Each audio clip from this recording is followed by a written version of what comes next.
Hello everyone, in today's video I will be narrating stories that I found off of Reddit. If you enjoyed this video, make sure you subscribe to my channel, like this video, and comment something down below. But without further ado, let's get straight into these stories.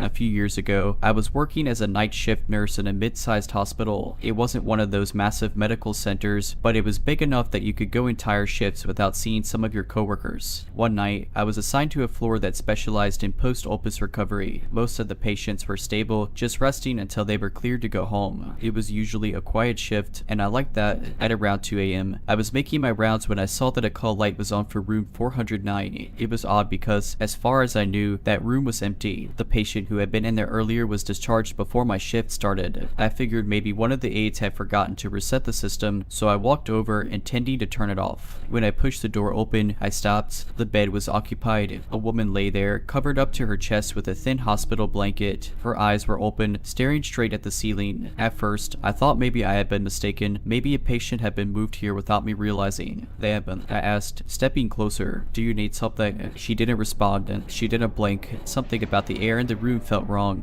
heavy, stagnant. The usual hum of machines was absent. No monitors, no IV drips, just silence. I reached for the chart at the end of the bed. It was empty. No name, no records, nothing to indicate that anyone should be in this room. Then the call light switched off. I hadn't touched it. I backed out of the room immediately and hurried to the nurse's station. I asked the charge nurse if someone had been moved into 409 without my knowledge. She frowned. 409, and she asked, "That room's been empty all day." I told her what I saw. She gave me a look. They got up and walked with me back to the room. The bed was empty, neatly made, as if no one had been in it at all. I knew what I saw. The worst part, when we checked the system logs, the call light for room 409 had been activated at 2:03 a.m., but there had been no record of anyone turning it off. After that night, I did my best to avoid room 409. If I had to pass it during my rounds, I'd walk faster, keeping my eyes down. I never volunteered to check on anything in there, but hospitals have a way of making you face what you don't want to, and a few weeks later, I was assigned to that section again. It was a particularly hectic night, and I barely had time to think. Around 1:45 a.m., I finally sat down at the nurse's station to catch up on charting. That's when one of the newer aides, Jessica, walked up to me. "Hey," she said, frowning. "The woman in 409 is asking for a nurse." I stopped typing. "There's no one in 409, I said carefully. Jessica blinked. "Oh yeah, there is." She just pressed the call light. I looked at when I walked by, and I saw her lying there. She looked, I don't know, kind of out of it. I stood up so fast my chair scraped the floor. Jessica must have noticed the look on my face because she took a step back. "What?" I grabbed the patient assignment list and held it out to her. 409 is empty, I said. "No one is in that room."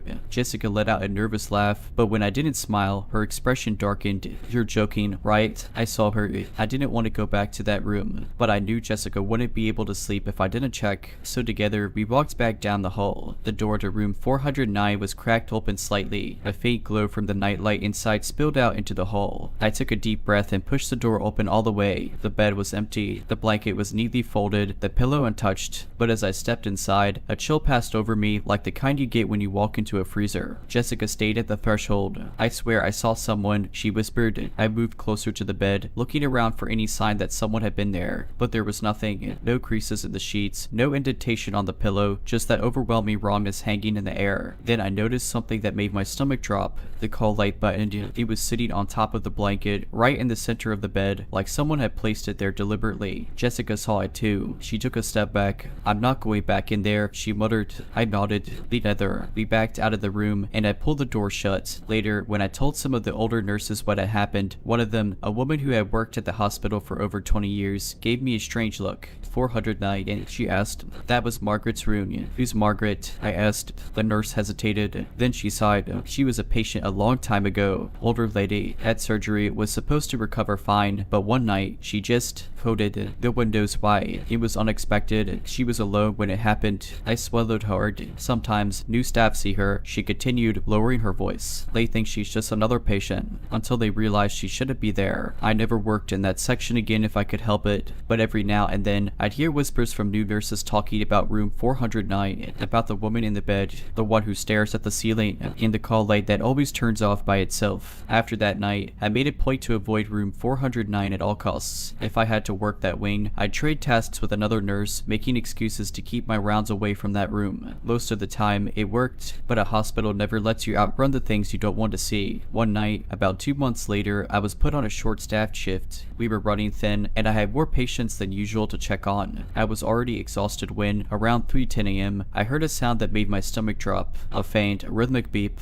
the sound of a heart monitor. That might not seem strange, except room 409 had no equipment in it. I stood frozen outside the nurse's station, listening. The beeping was steady, slow, almost calming, if it weren't coming from an empty room. Jessica, the same aide who had seen the woman weeks ago, was on shift that night too. She walked by, noticed my expression, and followed my gaze. Then she heard it too. Is that... She trailed off. I nodded. Neither of us moved for a long moment. The beeping continued, unchanging, unwavering. Then, just as suddenly as it started, it stopped. Complete silence. Jessica exhaled sharply. Nope, nope, I'm done. And before I could stop her, she walked straight past the room and down the hall, shaking her head. I didn't blame her, but for some reason, maybe exhaustion, maybe the deep, naggy feeling in my gut, I found myself moving toward the room. The door was slightly ajar, just like before. The light from the hallway barely illuminated the inside. I reached out, hesitant, and nudged the door open wider. The bed was empty. Of course, it was, but this time, something was different. The monitor was AI. It sat beside the bed, plugged in, the screen faintly glowing. But the moment I stepped inside, I felt it again, that unbearable heaviness. Like the air itself didn't want me there. I swallowed hard and took a step back, my fingers tightening around the door frame. And then the call light turned on and I read. I didn't look back. I didn't check the system log. I just ran. I didn't tell anyone what happened that night, not even Jessica. But from that point on, I refused to work anywhere near room 409. I swapped shifts, traded assignments, did everything I could to stay away. A few weeks later, the hospital renovated that wing, moving the rooms around. The numbers changed. Room 409 no longer existed. But sometimes, late at night, when the halls are quiet and the patients are sleeping, I still hear it. The faint, rhythmic beep of a heart monitor, even when no machines are running.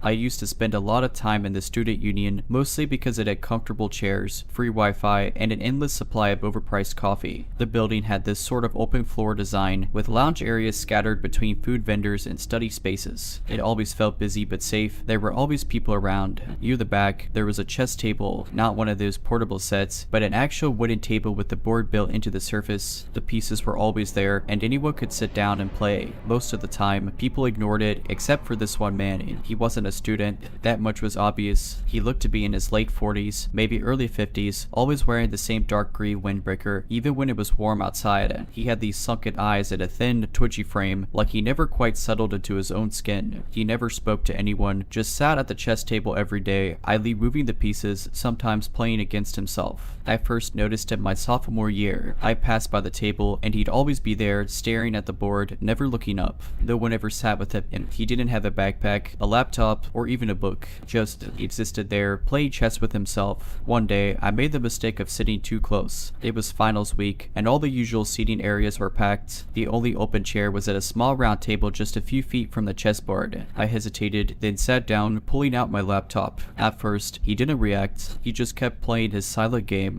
Then, I noticed something weird. He wasn't playing correctly. He'd move a piece, stare at it, then put it back, over and over. It was like he was waiting for someone to respond, but no one was there. That's when he spoke. "You play." His voice was hoarse, like he hadn't used it in a while. I looked up, unsure if he was talking to me. His eyes, dark and unblinking, were locked onto mine. I know the basics," I said. He smiled, but it wasn't right. Too wide, too many teeth. "Good," he whispered. "You should know the rules." Something about the way he said it made my stomach twist. I glanced around. The union was still crowded, full of students chatting, studying, scrolling on their phones. Normal life continued as if this man wasn't sitting a few feet away, grinning at me like he knew something I didn't. I forced a polite smile and looked back at my screen. I figured if I ignored him, he'd lose interest. Then, he started moving the pieces again, slowly, deliberately, except now, he was whispering, "Pawn to e4, knight to c6, bishop to b5. I didn't recognize the sequence, but something about the way he said it, soft and measured, like a chant, made my skin crawl. He wasn't talking to me. He was talking to something else. I shut my laptop.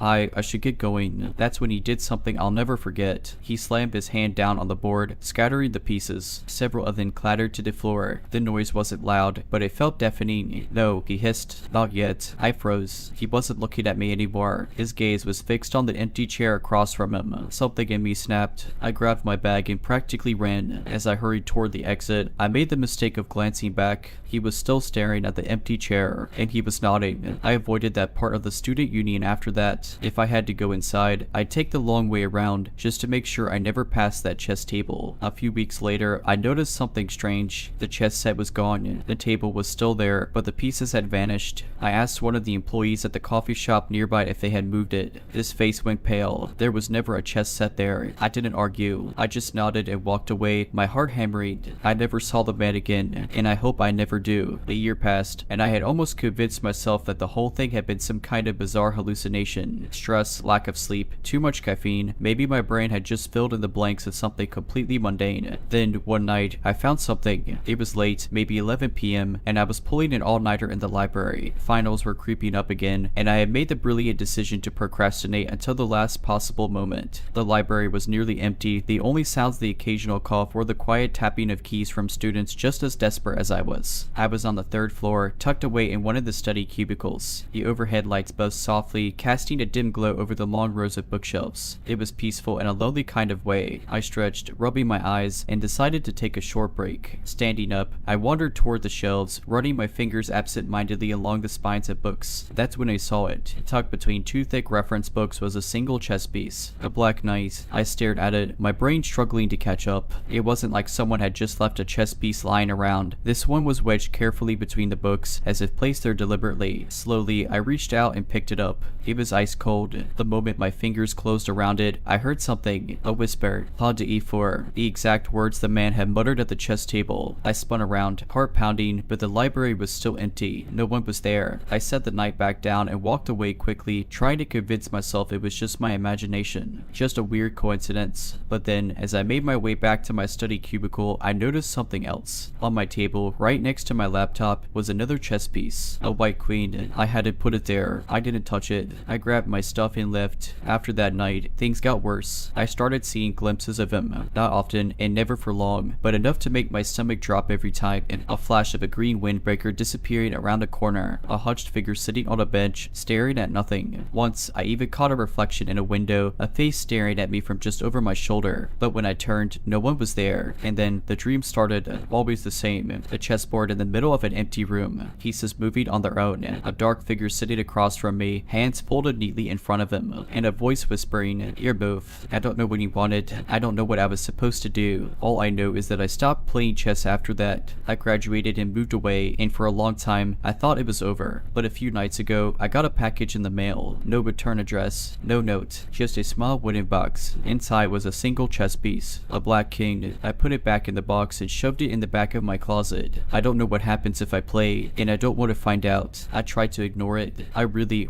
tried. The box with the chess piece sat untouched in the back of my closet, buried beneath old clothes and forgotten notebooks. I told myself it didn't mean anything, that it was just some elaborate prank. But then the text started. The first one came at exactly 3:04 a.m. Unknown number, your move. I stared at my phone, my breath caught in my throat. It had to be a mistake. A wrong number. I didn't respond. The next night, at the exact same time, unknown number, pawn to e4. I blocked the number. It didn't matter. The next night, a different number, the same message. This went on for a week. Each time, a different number. Each time, the same move. And then, something worse. One night, I woke up before the text came. It was instinct, like something had yanked me out of sleep. My room was dark, but something felt off. My heart pounded as I reached for my phone, my fingers shaking. 3:03 a.m. 1 minute before the text would arrive. I held my breath, waiting. Then, a soft tap, not from my phone, from inside my closet. I went still, my fingers tightening around the sheets. It was so quiet, I thought I imagined it. Then it came again. Tap, tap, tap, slow, methodical, like someone or something was knocking from the inside. I forced myself to move. I reached for the lamp and flicked it on, my eyes darting to the closet.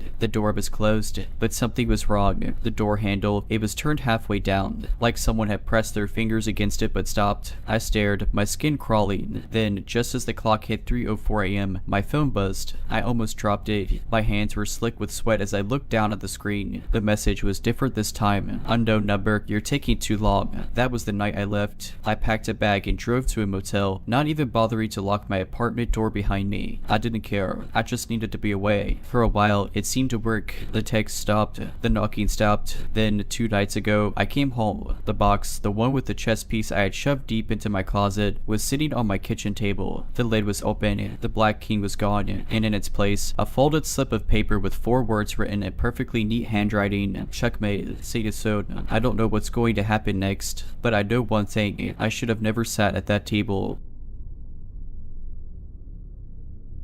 I was a nursing student at the time, completing my clinical rotations at a mid-sized hospital. It wasn't a prestigious medical center or anything, just a regular hospital with the usual influx of patients, mostly elderly or recovering from surgeries. One night, I was assigned to the night shift for the first time. I wasn't alone, there were 2 other students with me, and of course, the supervising nurses. But the hospital at night had a completely different feel. The bright, bustling energy of the day shift faded into something much quieter, but also, there at around 2 a.m., one of the nurses asked me to check on a patient in room 309. The patient, an older man, had undergone surgery earlier that day and needed his vitals checked. I grabbed the chart and made my way down the dimly lit hallway. When I reached the door, I hesitated. The room felt unusually cold, even from the outside. I knocked softly before stepping in. The room was dark, with only the faint glow of the monitors casting shadows across the walls. The bed was positioned near the window, and at first, I thought the patient was asleep. But something felt off. His breathing was shallow. His chest barely moved. I glanced at the monitors. His heart rate was low, dangerously low. I turned to leave and get the nurse, but as I did, the man in the bed sat up. Not slowly, not groggily, he just sat straight up, like a puppet being yanked by invisible strings. I froze. His face was turned slightly away from me, but I could see his profile. His eyes, they were open, but unfocused. His lips moved, but no sound came out. "Sir," I asked, my voice barely above a whisper. He turned his head toward me, too fast, too sharply, and I felt my stomach drop. His eyes were wide now, locked onto mine, and then he smiled, a slow, creeping smile that did not belong on the face of someone who had just been unconscious moments ago. A deep, raspy whisper came from his throat. "You're not supposed to be here." I took a step back. The room suddenly felt suffocating. "I'll get the nurse," I stammered, but as I turned to go, the voice behind me whispered again. "Margaret." I bolted. I didn't walk. I didn't check the hallway. I just ran. I nearly crashed into the nurse at the station, my words tumbling out in a panic. I told her something was wrong with the patient in 309, that his vitals were bad, that he was awake and talking strangely. She frowned, flipping through the records. 309, she repeated, looking confused. "Yes, he needs help." She shook her head. "There's no one at 309. I felt a wave of nausea rise in my throat. "What?" She turned the chart around, pointing at the entry for room 309. "The patient in that room passed away 3 hours ago." I felt the air leave my lungs. The nurse must have noticed the color drain from my face because she quickly added, "They moved his body to the morgue already. The room is empty." I shook my head. No, I was just in there. He was in the bed. He sat up. He spoke to me. Her expression darkened, and she didn't look at me like I was crazy. She looked unnerved. That made it worse. "Are you sure it was 309? She asked carefully. I turned my head back toward the hall, my pulse hammering in my ears. I knew where I had gone. I had checked the door number. "I'm sure," I whispered. The nurse stood up. "Stay here," she said before walking down the hallway. I sat at the station, my hands shaking. My other classmate looked at me with concern, but I couldn't even form the words to explain. When the nurse returned a minute later, she was frowning. I felt like I was losing my mind. I had seen him. He had looked right at me. And then I remembered what he had whispered. "Wrong group." I left my clinical shift early that night. No one made a big deal about it. Maybe they saw the look on my face and figured I wasn't in a state to keep working. But I didn't sleep when I got home. I just kept replaying that moment over and over. I tried to rationalize it. Maybe I had been sleep deprived. Maybe the stress of night shifts had gotten to me. Maybe I had just imagined it. But here's the thing. A few days later, I overheard 2 nurses talking near the break room. "Yeah, 309. It's always 309. One of them muttered. My stomach clenched. I pretended to be looking at my phone, but I listened. The last one saw something too. The other nurse whispered they had to send her home. She wouldn't stop crying. Did she say what she saw? A pause. Then, quietly, he sat up. He smiled at her. I left that hospital at the end of my clinical rotations and never went back. I wish I could say that was the end of it, that I left the hospital, finished my rotations, and never thought about room 309 again. But strange things don't always let you go just because you walk away. After that night, I tried to convince myself it was just a hallucination from exhaustion, that my brain had filled in details where there were none. But deep down, I knew better, and it wasn't until I started my residency at a completely different hospital in a completely different city that I realized I hadn't really escaped. It started small. During my first week, I was assigned to the step-down unit, the floor where patients went when they no longer needed intensive care, but still required monitoring. One night, I was doing rounds when I glanced at the room list. My stomach turned to ice. Room 309. I told myself it was just a coincidence. Every hospital had a 309. It wasn't the same hospital. It wasn't the same room. Still, when I approached the door, I hesitated. A deep unease settled in my chest. The patient inside, a woman recovering from pneumonia, was fast asleep, her breathing steady, the soft beep of the monitors normal. Nothing was wrong. I exhaled in relief and turned to leave. Then, out of the corner of my eye, I saw movement. The monitor screen dimmed, its glow shrinking like something had stepped in front of it, and then, from the darkness near the foot of the bed, I saw something shift. A shape, too tall, too thin, watching. I flipped on the room light, my heart pounding, but there was nothing there. The patient stirred slightly, but she didn't wake. The monitor flickered back to its normal glow. I stood there for a long time, my breath coming in short, shallow bursts. I scanned every corner of the room, checking the machines, the chairs, even behind the curtains. Nothing. I didn't tell anyone. What could I say? That a shadow had blocked the monitor, that I felt something watching me. No, it sounded ridiculous, but it didn't stop. The next week, I was restocking supplies in an empty room when I heard it. A soft, raspy whisper, "Wrong route." I spun around, my back slamming against the cabinet. The room was empty. The door was closed. My skin crawled. I stopped doing rounds alone after that. I'd like to say I never encountered it again, but the truth is, I don't think it ever left me. Even now, years later, every hospital I work in, every shift I take, I always glance at the room list first. Because if there's a room 309, I refuse to go inside. And if I ever hear those words again, wrong route, I know better than to look.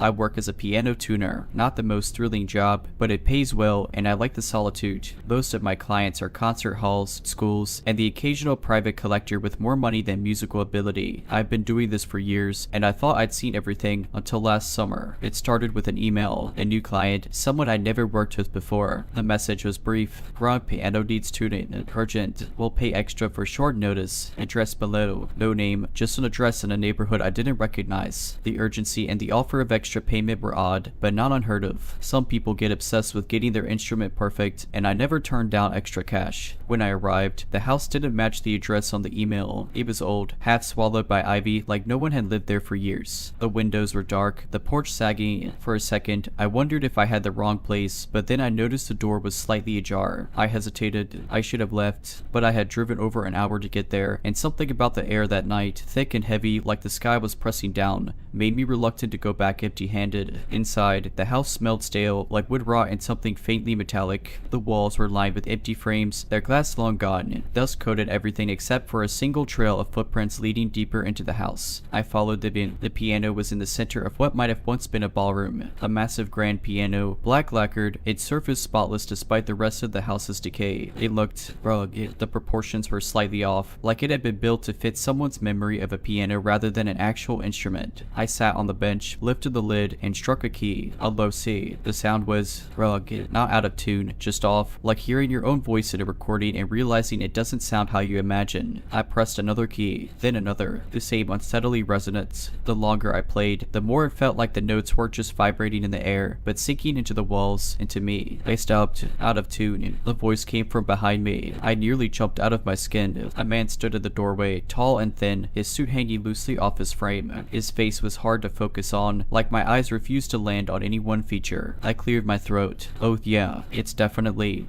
He nodded, stepping into the room. His shoes left no prints in the dust. "You can fix it." I swallowed. My instincts screamed at me to leave, but my hands acted on autopilot, reaching into my bag for my tools. I plucked at one of the strings, listening. It wasn't just out of tune, it was wrong. The wire was vibrating in a way I'd never seen before, like it was alive. I hesitated. "Where did you get this piano?" The man's head tilted slightly. "It's always been here. chair. A cold shiver ran down my spine. Who else plays it? He smiled. It plays itself. I stood up, knocking over my stool. I think I should go. He didn't stop me. He just stood there, watching as I backed out of the room. As soon as I stepped outside, the air felt lighter. The pressure in my chest eased. I practically ran to my car. When I turned back, the house, it wasn't there. Just an empty lot, overgrown with weeds. I don't take last-minute tuning jobs anymore, and I don't play pianos unless I could hear them first. I don't know how long I sat in my car, staring at that empty lot. My mind scrambled for explanations. Maybe I'd written the address wrong. Maybe I was overtired, hallucinating, but I felt that house. The dust under my shoes, the weight of the keys under my fingers, the wrongness of the sound. I started my car and drove fast the whole way home. I kept glancing at my rearview mirror, expecting to see the man in the loose suit standing in the middle of the road, but there was nothing, just the hum of my tires on pavement and the sick feeling growing in my stomach. When I got home, I did something I never do. I turned my phone off and locked every door in my apartment. I almost convinced myself I imagined it. Maybe the stress of work had finally gotten to me. Maybe it was a prank. But then, 2 nights later, I got another email. Same address, no subject, no body, just an attachment, a single audio file. I stared at it for a long time, my pulse pounding. I knew I shouldn't open it. I knew, deep down, that whatever was in that file wasn't meant to be heard. But I clicked it anyway. At first, it was nothing, just the soft ambient noise of an empty room. Then, faintly, I heard the sound of a piano. 3 notes, low, dissonant, rug, the same notes I had played in that house. The sound was warbled, distorted, like it was being played underwater, and under the notes, so faint I almost missed it, was breathing. Not normal breathing, not steady inhales and exhales. It was ragged, like someone gasping through a mouthful of dirt. I slammed my laptop shut, my hands shaking. I don't know how long I sat there, staring at the screen, listening to my own breathing, trying to convince myself it was a joke, that someone had followed me, recorded me, altered the sound. But I knew better. That wasn't my recording. That wasn't my breathing. I didn't sleep at night. I lay in bed, every shadow stretching too far across my ceiling, every creak of my apartment settling, sending a fresh bolt of adrenaline through my system. At some point, I must have dozed off because I woke up to a sound, a single piano note. From my living room, I froze, my body stiff with fear. My own piano, a small upright I'd had since college, sat against the far wall, untouched. I hadn't played it in weeks. I sat up slowly, my ears straining. Another note, soft, hesitant, like fingers testing the keys. I don't remember grabbing the baseball bat from under my bed, but I must have, because when I stepped into my dark living room, my knuckles were white around the handle. The piano was open. I never leave it open. My breath came fast and shallow. I reached out with the bat, nudging the lid closed with a soft click. Silence. Then, right next to my ear, a whisper, out of tune. I spun, swinging wildly. Nothing, just my empty apartment, my own pulse roaring in my ears. I don't remember sleeping after that.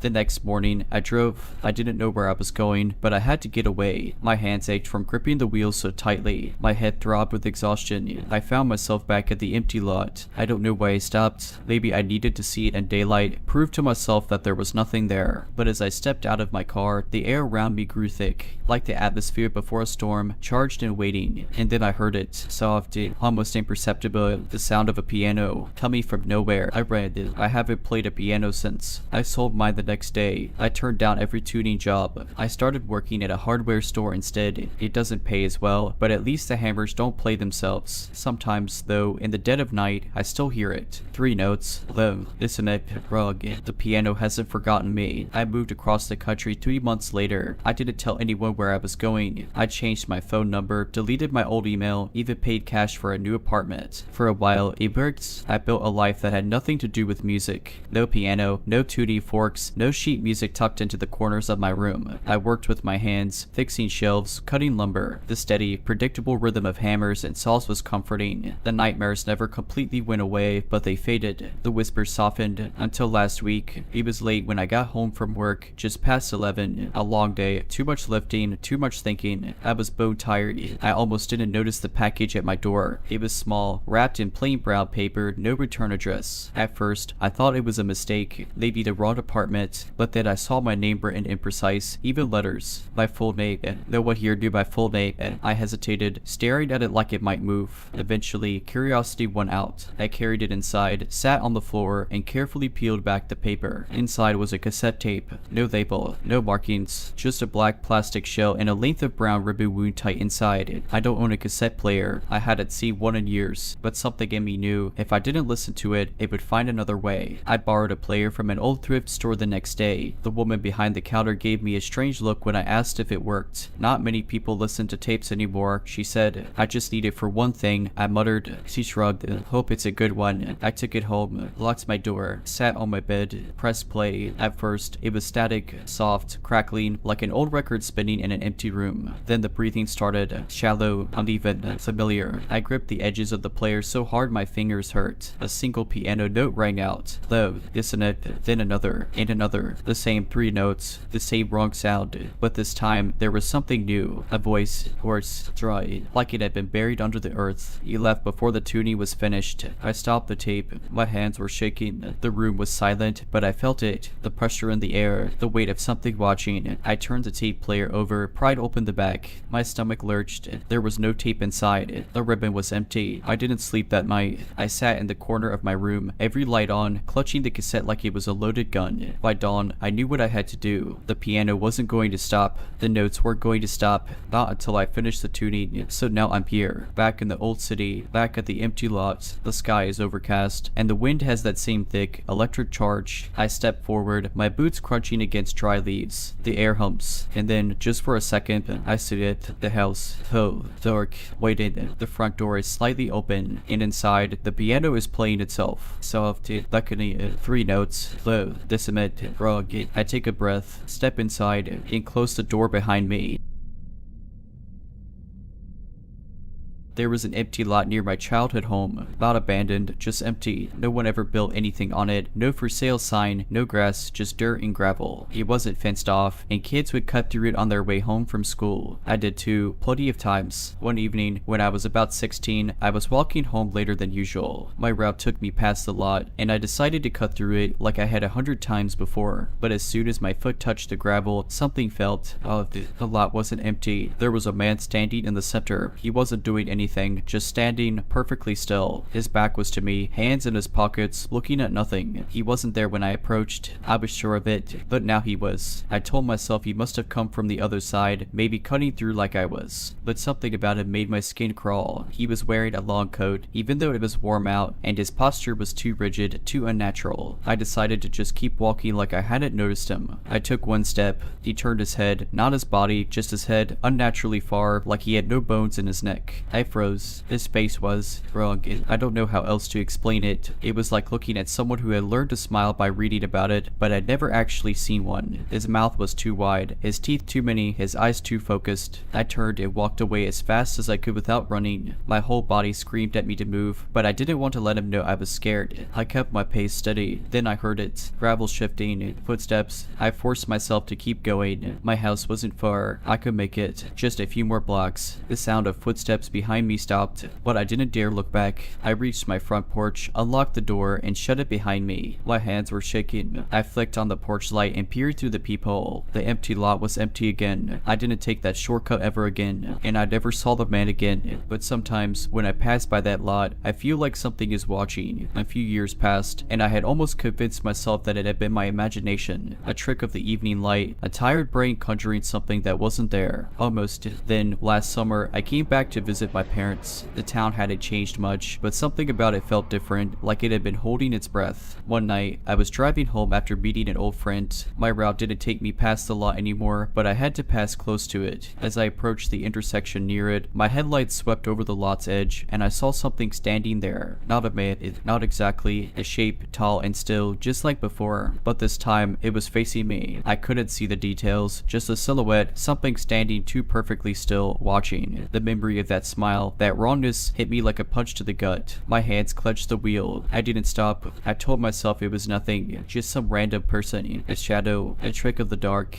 Then I got home. I parked in my parents' driveway, took a deep breath, and glanced at my rearview mirror. The lot was more than 6 blocks away, but something was standing under the street light at the end of the road. I went inside and locked every door. I didn't see it again for the rest of my visit. I even forced myself to drive past the lot during the day just to prove to myself that it was fine. It was just just a patch of gravel and dirt. Nothing strange. But on my last night in town, I had a dream. I was back in the empty lot, but this time it wasn't empty. There were no buildings, no trees, no fences, just figures. Dozens of them standing completely still, all of them facing me. Their faces were blurred, shifting, mouths stretched into two wide smiles. Then, one by one, they began to turn their heads, slow, unnatural, like cracking joints. The last one, the one closest to me, was the man from before. His mouth moved, but I don't remember hearing words. Just a sound, something low and guttural, like laughter that didn't belong in a human throat. I woke up covered in sweat, my ears ringing. I didn't go back to that town for a long time, but sometimes, when I drive through unfamiliar places, I see empty lots. And sometimes, just for a second, I think I see someone standing there, waiting, watching. I stayed away from my hometown for years. I built a life somewhere else, far away from that lot, from the strange man, from the dream I refused to think about. But a few months ago, my mother got sick. It wasn't serious at first, but my dad called me one night and said, "You should come home, just in case." So I packed a bag and made the drive back. The moment I crossed into town, I felt it, that breathless sensation, like something had been waiting for me to return. I ignored it. I told myself it was just nostalgia mixed with nerves. I avoided the light. I didn't even look in its direction, at least, not at first. It happened on my third night back. I was staying in my childhood bedroom, tossing and turning, unable to sleep. The house was quiet, except for the occasional creak of the pipes. Then I heard it, a soft knock on my window. My stomach dropped. I froze, my body refusing to move. My bedroom was on the second floor. Another knock,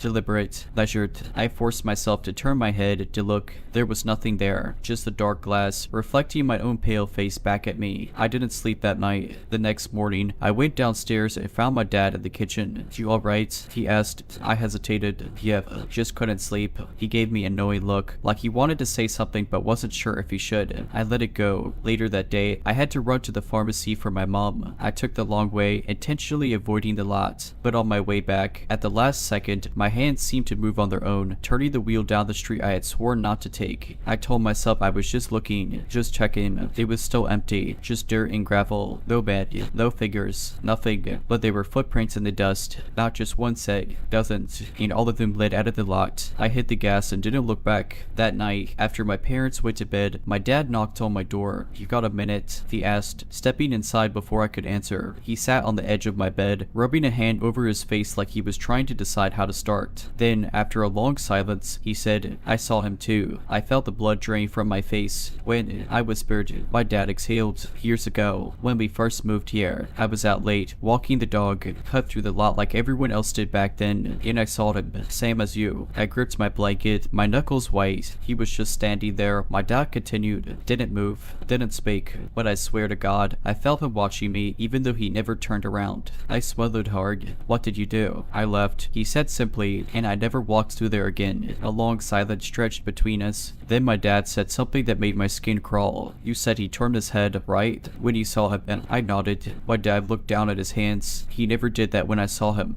I didn't sleep that night either. I left town the next day. My mom was doing better, and I couldn't stay any longer. As I drove past the edge of town, I forced myself to look in the rearview mirror, just to be sure. The lot was empty, but standing at the very edge of the gravel, just before the sidewalk, was a figure, perfectly still, head turned toward me, mouth stretched into a wide, unnatural smile. I pressed my foot down on the gas.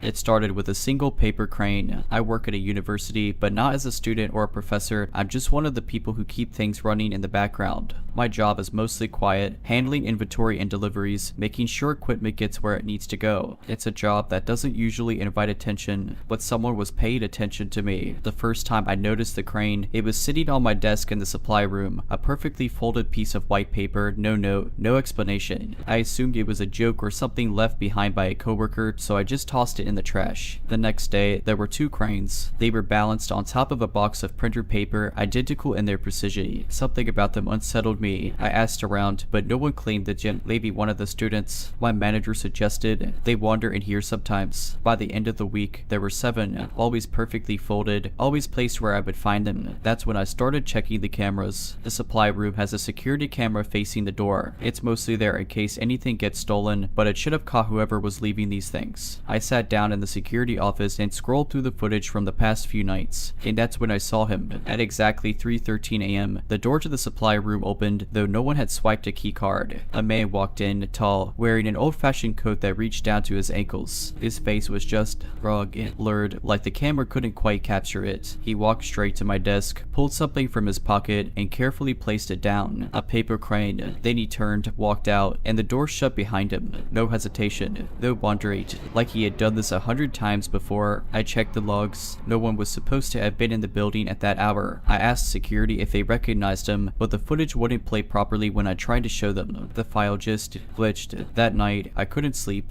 Every time I closed my eyes, I saw the man's blurred face. The next morning, I arrived at work early, dreading what I might find. This time, there weren't just paper cranes. Spread across my desk were dozens of origami figures, birds, stars, flowers, things I didn't even recognize. And in the center was a folded note. My hands were shaking as I opened it. "You're not supposed to be here. I don't work at the university anymore. I don't even live in the same city. And if I ever see another paper crane, I'm burning it before I open it." I wish I could say that was the end of it. That leaving the city, changing jobs, and cutting ties with that university was enough. But I think, deep down, I knew that wouldn't be the case. It took months before I stopped jumping at shadows. I moved across the state, found a new place, and took a job at a small logistics company. Nothing special, just moving inventory, much like before. No cameras, no security rooms, no late night university buildings. I kept my head down and my routine predictable. I told myself I was safe, and I was, for a while. Then, one morning, I found it, a single paper crane. It was sitting in the cup holder of my car. I hadn't noticed it when I got in, just threw my coffee in the console and started driving. It wasn't until I hit a red light and reached down for a sip that my fingers brushed something smooth and stiff. My stomach dropped. I didn't unfold it. I didn't want to know what was inside. I threw it out of the window and tried to convince myself it was nothing, just some random, meaningless coincidence. But it wasn't. That night, I locked my doors, checked my windows, and forced myself to sleep. No more paranoia, I told myself. No more looking over my shoulder. At exactly 3:13 a.m., I woke up, not because of a noise, not because of a dream. I woke up because I felt something. The air in the room was heavy, like I wasn't alone. My bedroom was dark except for the blinking light of my alarm clock, glowing red against the shadows. I didn't move. I didn't breathe.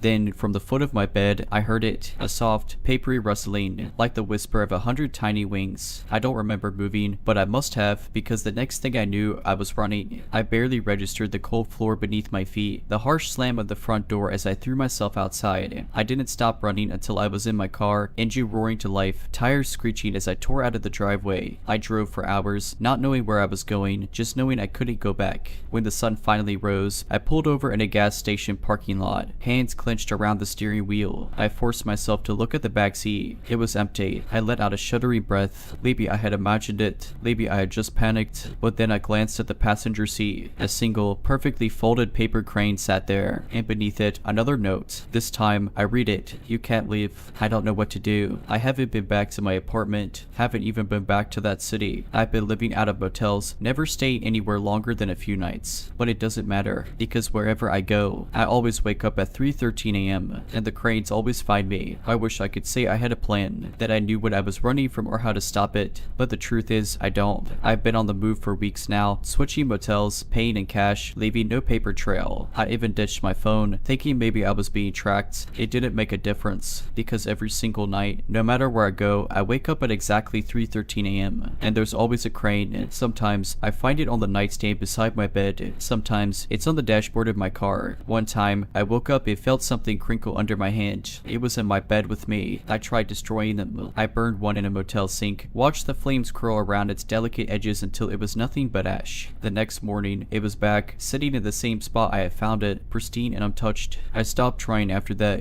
But last night was different. I was holed up at a roadside motel off the interstate, some no-name place that smelled like mildew and desperation. I had double locked the door, blocked it with a chair, and left the bathroom light on because darkness felt too much like an invitation. But at 3:13 a.m., I woke up anyway. At first, I thought it was just another night, another crane waiting for me in some quiet, patient spot. But then I noticed something. The air felt different, thicker, like something else was in the room with me. I turned my head slowly, heart pounding, every muscle in my body screaming at me to run. But I didn't run. I couldn't, because in the corner of the room, half hidden in the dim glow of the bathroom light, he was standing there, the man with the paper birds. He was taller than I remembered, his long coat draping around him like a second skin, and his face was still wrong, blurred, shifting, like the edges of an unfinished sketch. He didn't move, didn't speak. He just just watched me, and in his hands, he held something, not a crate this time, a note. My mouth was dry, my hands gripping the sheets so tightly my knuckles ached. I wanted to scream, to demand answers, but all I could do was stare as he tilted his head, his fingers releasing the note. It drifted down to the carpet like a dead leaf, and then he was gone, just gone, like he had never been there at all. I didn't move for a long time and just lay there, listening to the silence, waiting for something else to happen, but nothing did. Finally, with shaking hands, I reached down and picked up the note. It was different from the others. Not cleaned, not perfect. The edges were frayed, the paper slightly yellowed, like it had been handled too many times before, and the message wasn't typed, it was handwritten. Stop running, come back. I don't know what it means. I don't know what happens if I listen, but I think I'm running out of choices, and I know that if I don't go back soon, he's going to take me there himself.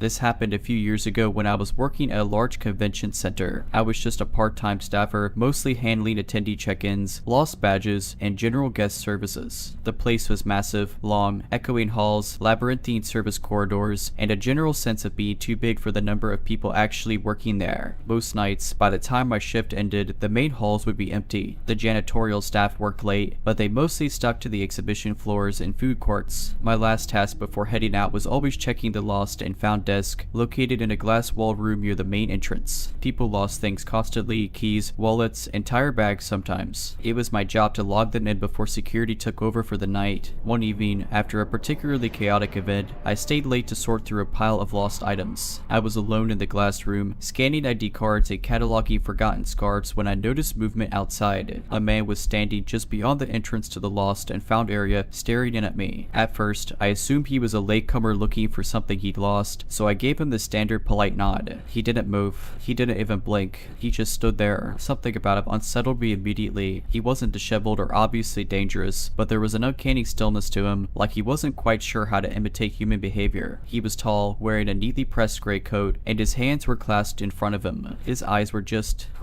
too focused. I swallowed my unease and forced a smile. Hi there, are you looking for something? Nothing, just staring. I tried again. Sir, do you need help? Slowly, he lifted one hand and pointed not at the lost items, but at my desk. Now I was getting genuinely freaked out. I looked down at my desk, half expecting to see something unusual, just the usual pile of phones, wallets, and forgotten lanyards. When I looked back up, he was closer, not by much, but enough that I knew he hadn't walked normally. I hadn't looked away for more than a second, but there he was, just a few steps from the glass wall now. His expression hadn't changed. Something inside me screamed to leave. I stood up, trying to act casual, lost and found his clothes for the night. I said, inching toward the exit, if you come back tomorrow. Then he moved, not walked, moved, like a skipping frame in a broken video. He was subtly inches from the glass, face nearly pressed against it. I stumbled backward, hard hammering. He was still pointing at my desk, but his head had tilted slightly like he was listening for something. And then I heard it, a small tap, not from the man, but from the pile of lost items. I whipped around. Nothing looked out of place, except for a single key that had shifted slightly as if it had just been placed there. The second I looked away, I felt the air change. I turned back, and he was inside the room. No sound, no movement, just inside. I read. I don't even remember making the decision. I was just suddenly in the hallway, sprinting toward the security office. I didn't stop until I reached one of the night guards. Of course, when they checked lost and found, the room was empty. The cameras glitched. That's what the security guy told me. Just a second of static during the exact moment I left my desk. Nothing was stolen, nothing was out of place, except for that key. I checked the logs later, though what had turned it in, it hadn't been in the pile when I started sorting. I wish I could say that was the last time I saw him. After that night, I refused to take late shifts. I didn't tell my boss the real reason, just blamed my college workload. A few coworkers joked that I just wanted to dodge the boring end of night routine, but I didn't care. As long as I could avoid being alone in that glass-walled room, I was fine. For a while, nothing happened. No strange encounters, no missing time, no misplaced keys. I convinced myself that maybe I had just been tired, stressed, imagining things. But then, the security guard who checked the cameras that night, he quit. No warning, no 2-week notice. Just stopped showing up. I only found out because another employee mentioned it in passing. Yeah, he called out sick for a week, and then his supervisor said he wasn't coming back. Real weird.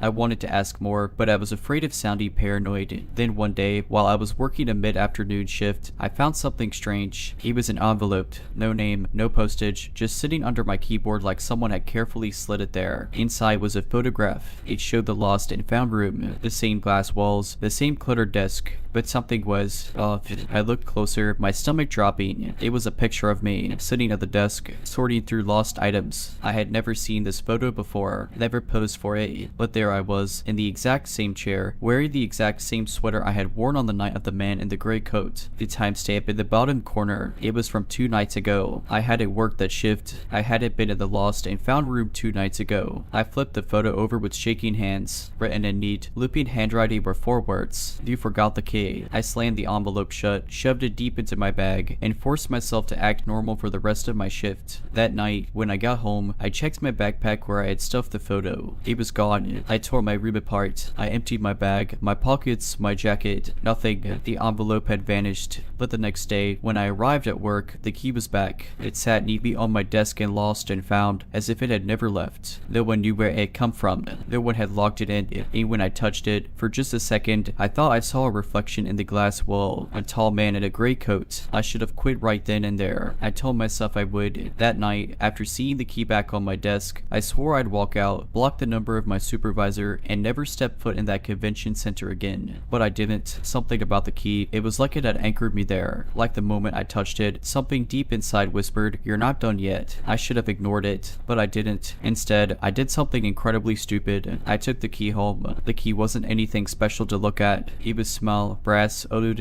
no brand, no engraving, just a single worn tooth like it had been used 1,000 times before. But the moment it sat in my pocket, I felt heavier, like I had agreed to something I didn't understand. Still, I convinced myself I was being ridiculous. I tossed it onto my nightstand and tried to sleep. At exactly 3:12 a.m., I woke up, not in a slow, groggy way, though. I was suddenly, sharply aware, heart racing, skin crawling, like something had just shifted in the air around me. The key was gone. My breath caught. I had left it right there before falling asleep. Then I heard it, a soft tap from inside my closet. I didn't move. Another tap. Then, slowly, the sound of breathing. Not my own, shallow, deliberate, just beyond the door. I lay there, frozen, staring at my closet. My bedroom was small. There was no way someone could be in there without me noticing. But the breathing continued, slow and rhythmic, like whoever or whatever it was knew I was awake. I don't know how long I stayed like that, barely breathing, barely thinking. But then, click, the sound of a key turning in a lock. Not from my front door, not from my window, from inside my closet. And then silence. No breathing,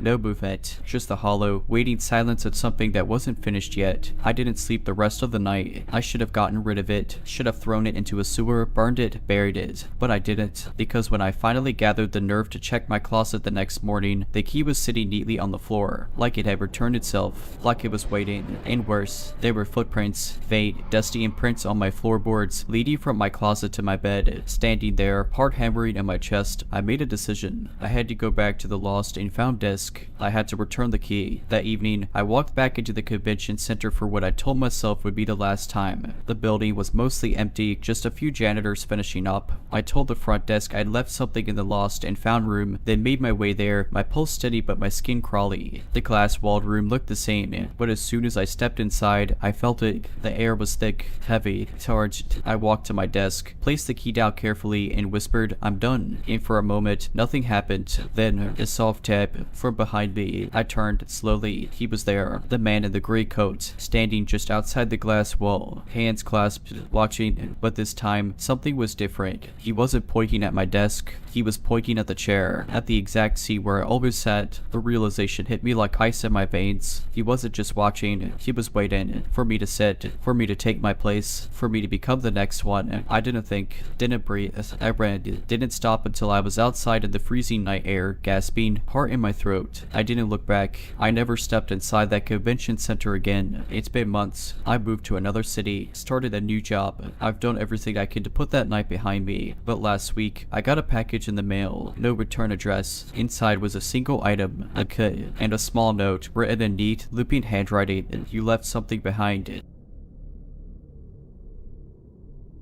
I work as a substitute teacher, which means I spend most of my days floating between schools, filling in for absent staff. It's a job that's easy enough, mostly just keeping kids in line and making sure they don't set anything on fire. A few weeks ago, I was assigned to a small middle school in a quiet town. I had never been there before, but everything seemed normal. Long hallways, outdated motivational posters, that faint smell of industrial cleaner and preteen body spray. It was just another gig. The day was uneventful until the last period. That's when the lockdown drill started. Now, I've been through plenty of these. Everyone gets up, moves to the designated safe spot, lights off, doors locked, simple. But this one was different. The announcement came over the intercom, but something was off about the voice. It was distorted, like someone was speaking too close to the microphone. It didn't sound like the principal. Lockdown, this is not a drill. My stomach dropped. The students immediately got quiet, their usual giggles and groans disappearing as they hurried to the corner of the classroom, away from the door. I followed protocol, locking the door and switching off the lights. The room was silent except for the sound of a girl quietly crying. Then we waited. Lockdowns usually end with another announcement from the principal or a knock from security, but after 10 minutes, there was nothing. 15 minutes, 20, one of the kids, a boy near the back, whispered, "Shouldn't we be getting an all clear?" He was right. This was taking too long. Then I heard it. Footsteps, slow, deliberate, moving down the hall. Someone was out there. I pressed my ear against the door, barely breathing. Whoever it was wasn't in a hurry. They were just walking, pacing, occasionally stopping, and then a knock, soft and almost polite. I felt the students tense behind me. Another knock.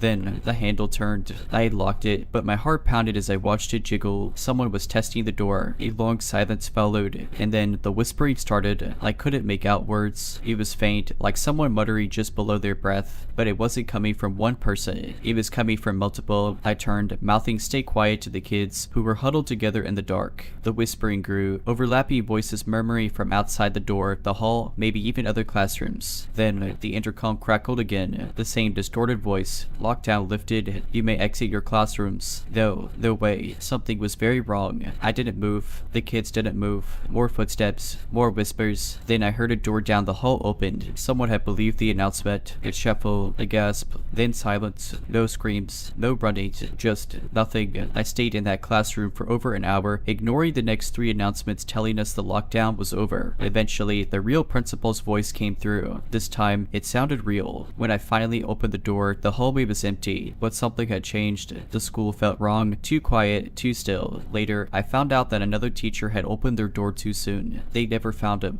There was no intruder, no reports, no explanation. I never went back to that school. I wish I could tell you that was the end of it, that I left the school, shook it off as an overactive imagination, and moved on. But I didn't, because whatever happened in that school, whatever thing was outside my door that day, didn't stay there. A few weeks later, I was at another school, a different district altogether. It was a high school this time, bigger, noisier. I had almost convinced myself that what happened before was just a bizarre, unexplainable fluke, until it happened again. The day had been normal, students half listening, phones hidden under desks, the usual. Then, right before the final bell, the intercom crackled to light. Lockdown, this is not a drill. My body went cold. The same voice, that warped, too close to the mic voice. I scanned the students' faces. Most of them looked bored, some confused. None of them knew. None of them had heard it before, but I had. I forced myself to move, locking the door, turning off the lights. The students, though reluctant, followed instructions, but my hands were shaking. I didn't know if it was fear or adrenaline. Minutes passed. No sirens. No security knocking on doors. Then came the footsteps. They were faster this time, not the slow, deliberate pacing from before. More urgent, more erratic. Thump, thump, thump.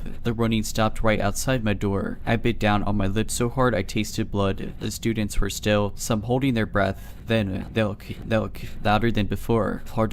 I clenched my fists, pressing my back against the desk. The handle twitched, turned, still locked, but I swear, it felt like something was pushing against the door from the other side. Not like a person trying to break in, but something else. Like a presence, an unseen weight pressing against the barrier between us. Then came the whispering, not from the door, from inside the room. I spun around so fast I nearly knocked over a chair. The students were frozen, eyes wide. The whispering came from the air itself, like a breath behind my ear, curling around the room, settling into every shadowed corner. I don't know how long it lasted. Time stretched, bent. Then, just like before, lockdown lifted. You may exit your classrooms. But this time, I saw something, a shadow, just outside the window of the classroom door, standing motionless. I could barely make out the shape, a distortion like heat rising from pavement. head. It was watching. I knew better than to open the door. I waited an hour, then another. Finally, a second announcement came, this time in the real principal's voice. When I finally stepped outside, the hallway was silent. No students, no teachers. Then I saw the locker, just one. Its door was hanging open, and inside, scrawled into the metal with deep, jagged marks, was a message. A message for me. You listened. Good. That was the last time I took a teaching job. I don't know what it is. I don't know what it wants, but I have a feeling it isn't done with me yet. I quit teaching after that. It wasn't just paranoia. I could feel something following me. It didn't matter how far I moved, what I did, or how much I tried to rationalize it. I could feel it in places it had no right to be. In the grocery store, where the overhead speakers crackled with a static-drenched whisper just for a second. At home, where my TV would flicker to a blank channel, and I'd swear I saw movement just before it cut back to normal. On the street, where I'd hear footsteps stop just as I did, only to turn and find nothing there. But the worst came when I took a job at a bookstore. It was supposed to be safe, quiet, no more classrooms, no more intercoms, just books and customers who barely talked to me. And for a while, it was, until one night. It was near closing. I was alone, shelving the last of the returns. The place was dim, filled with the soft hum of fluorescent lights and the distant sound of traffic outside. Then, just as I was locking up, the intercom came on and I froze. Lockdown. This is not a drill. No,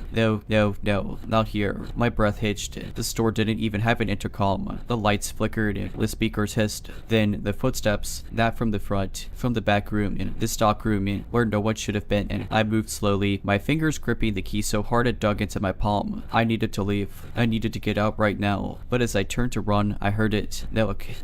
From inside the stock room, the door was slightly ajar, and the whispering, it filled the air, curling around me like unseen fingers. My vision blurred, my body locking up with an instinct I didn't understand, like prey caught in a trap. I turned my head. There, beyond the crack in the stockroom door, the shadow, tall, twisted, rug. It didn't move. It didn't breathe, but I knew it was looking at me. And then, clear as day, as if someone was whispering directly into my ear. You listened. Good. I read. I don't remember getting home. I don't remember locking my doors, pulling my curtains shut, or turning every single light on. I just remember sitting on the floor of my apartment, shaking as my phone buzzed with a notification. An email from an address I didn't recognize. No subject, no body, just an attachment, an audio file. I shouldn't have played it, but I did. The recording was short, only a few seconds long. A burst of static, a distant, distorted voice. And then, look.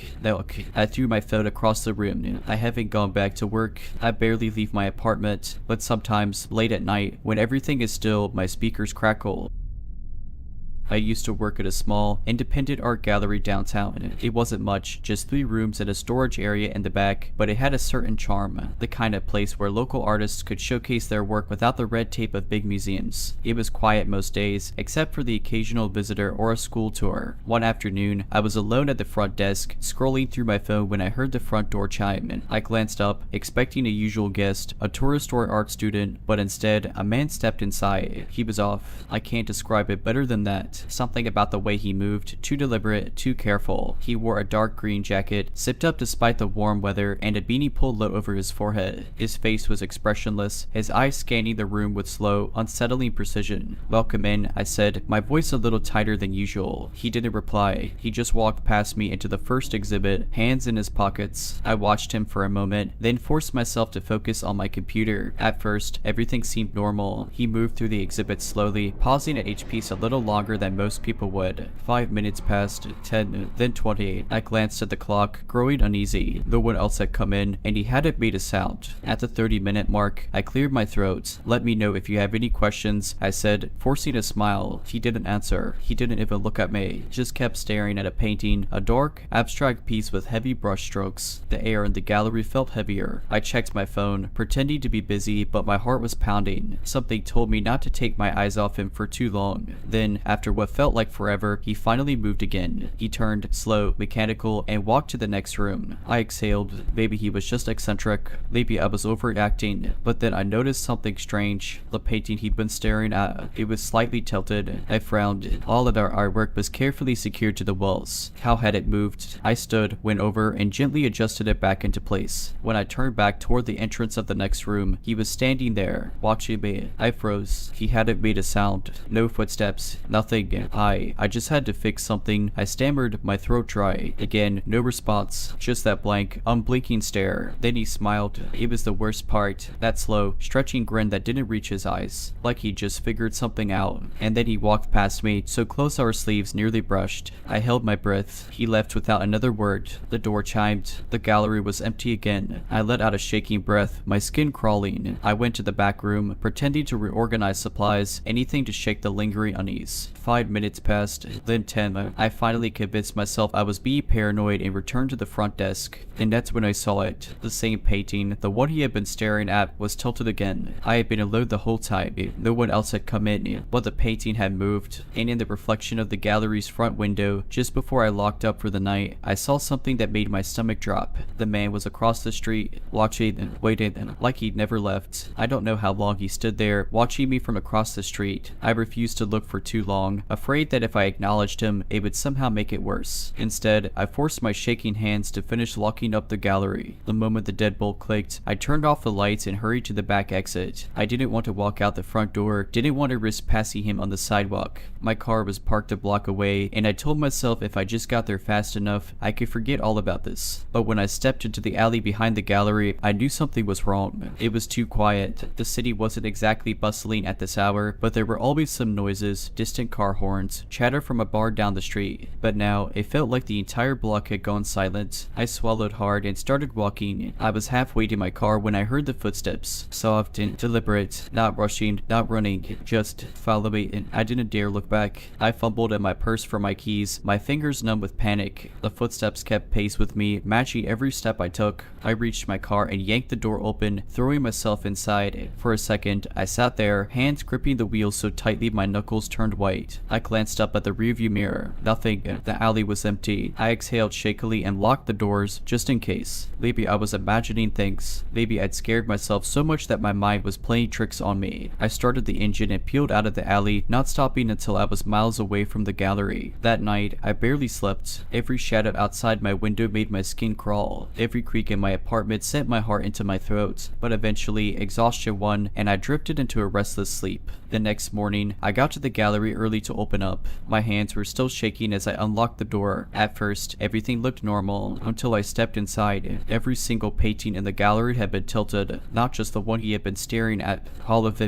I stood frozen in the doorway, my breath coming in sharp gasps. The air was thick, heavy, like someone had just been there. The security system hadn't gone off. The doors were locked when I arrived. No alarms, no broken windows, but someone had been inside. And then I saw it, a single handprint smudged against the glass of the front door, pressed low near the bottom, like someone had crouched there, watching, waiting. I left. I called my boss and told her I quit. I never went back to that gallery again. I don't know who he was. I don't know what he wanted, but I do know one thing. He was never going to leave. I moved on, or at least I tried to. After quitting the gallery, I got a new job at a design firm across town. It was a welcome change. Bright offices, co-workers, constant noise. No eerie silence. No strange visitors. No tilted paintings. For a while, things were normal again, until they weren't. That prickling sensation on the back of my neck, like I was being watched. It would hit me at random moments, walking to my car after work, standing in line at a coffee shop, sitting in my apartment late at night. At first, I told myself it was just paranoia. I had spent so much time looking over my shoulder after the gallery incident that I was imagining things. But then, I started seeing him again, not up close, not at my door, just there, at the far end of a grocery aisle, standing at the opposite platform of the subway, unmoving as trains screamed past. A dark figure lingering across the street when I left work, always half-shadowed, always just out of reach. The worst part, he never tried to approach me. He didn't need to, because no matter where I went, no matter how much I told myself it wasn't possible, he always found me. Not texts, not calls, just little things. One morning, I found a folded napkin on my desk at work. I almost threw it away without looking, but something made me pause. There was something written on it in shaky, scrawling ink. "Did you miss me?" I stared at it for a long time. My coworkers bustled around me, chatting, laughing, unaware that my entire world had just caved in. I looked around, searching for anyone watching. No one was, or at least, no one I could see. I threw the napkin away, convincing myself it was a prank. But deep down, I knew better. Not in a gallery, not at work,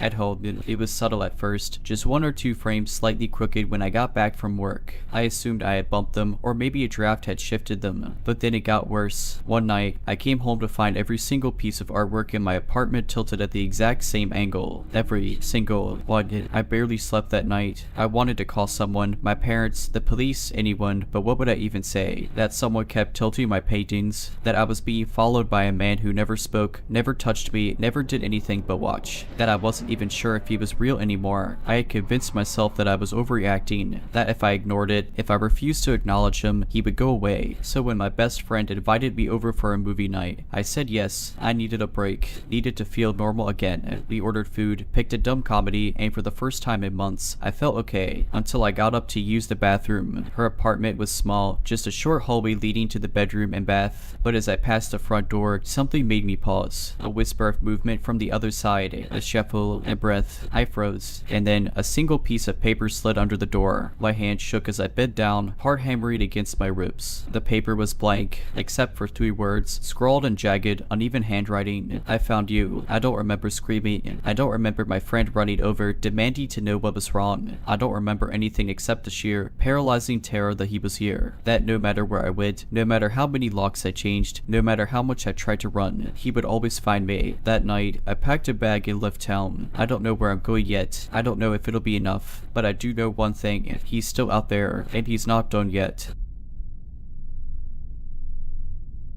I was 6 the first time I saw the playground. It was tucked behind an old community center, the kind of place that held yoga classes for retirees and weekend craft fairs. My mom used to go there for pottery lessons, and while she worked, I played outside. The playground wasn't much, just a rusted slide, a set of swings, and a wooden playhouse with peeling blue paint. But it was mine. No one else ever played there. I never saw other kids, and the adults rarely even glanced at it, except for one. She wasn't an employee or a visitor. I don't know who she was, but every time I played, she was watching. At first, I thought she was just another mom waiting for a class to end, but she never went inside. She would sit on the farthest bench, hands folded in her lap, watching me in complete stillness. She never waved, never smiled. I don't remember her blinking. One day, I asked my mom about her. "What woman?" she asked, packing up her pottery. "The one who watches me play." Mom's expression tightened. "There's no one there, honey." I wanted to argue, but something in her tone stopped me. The next time I went outside, I looked straight at the woman. She was there, same as always.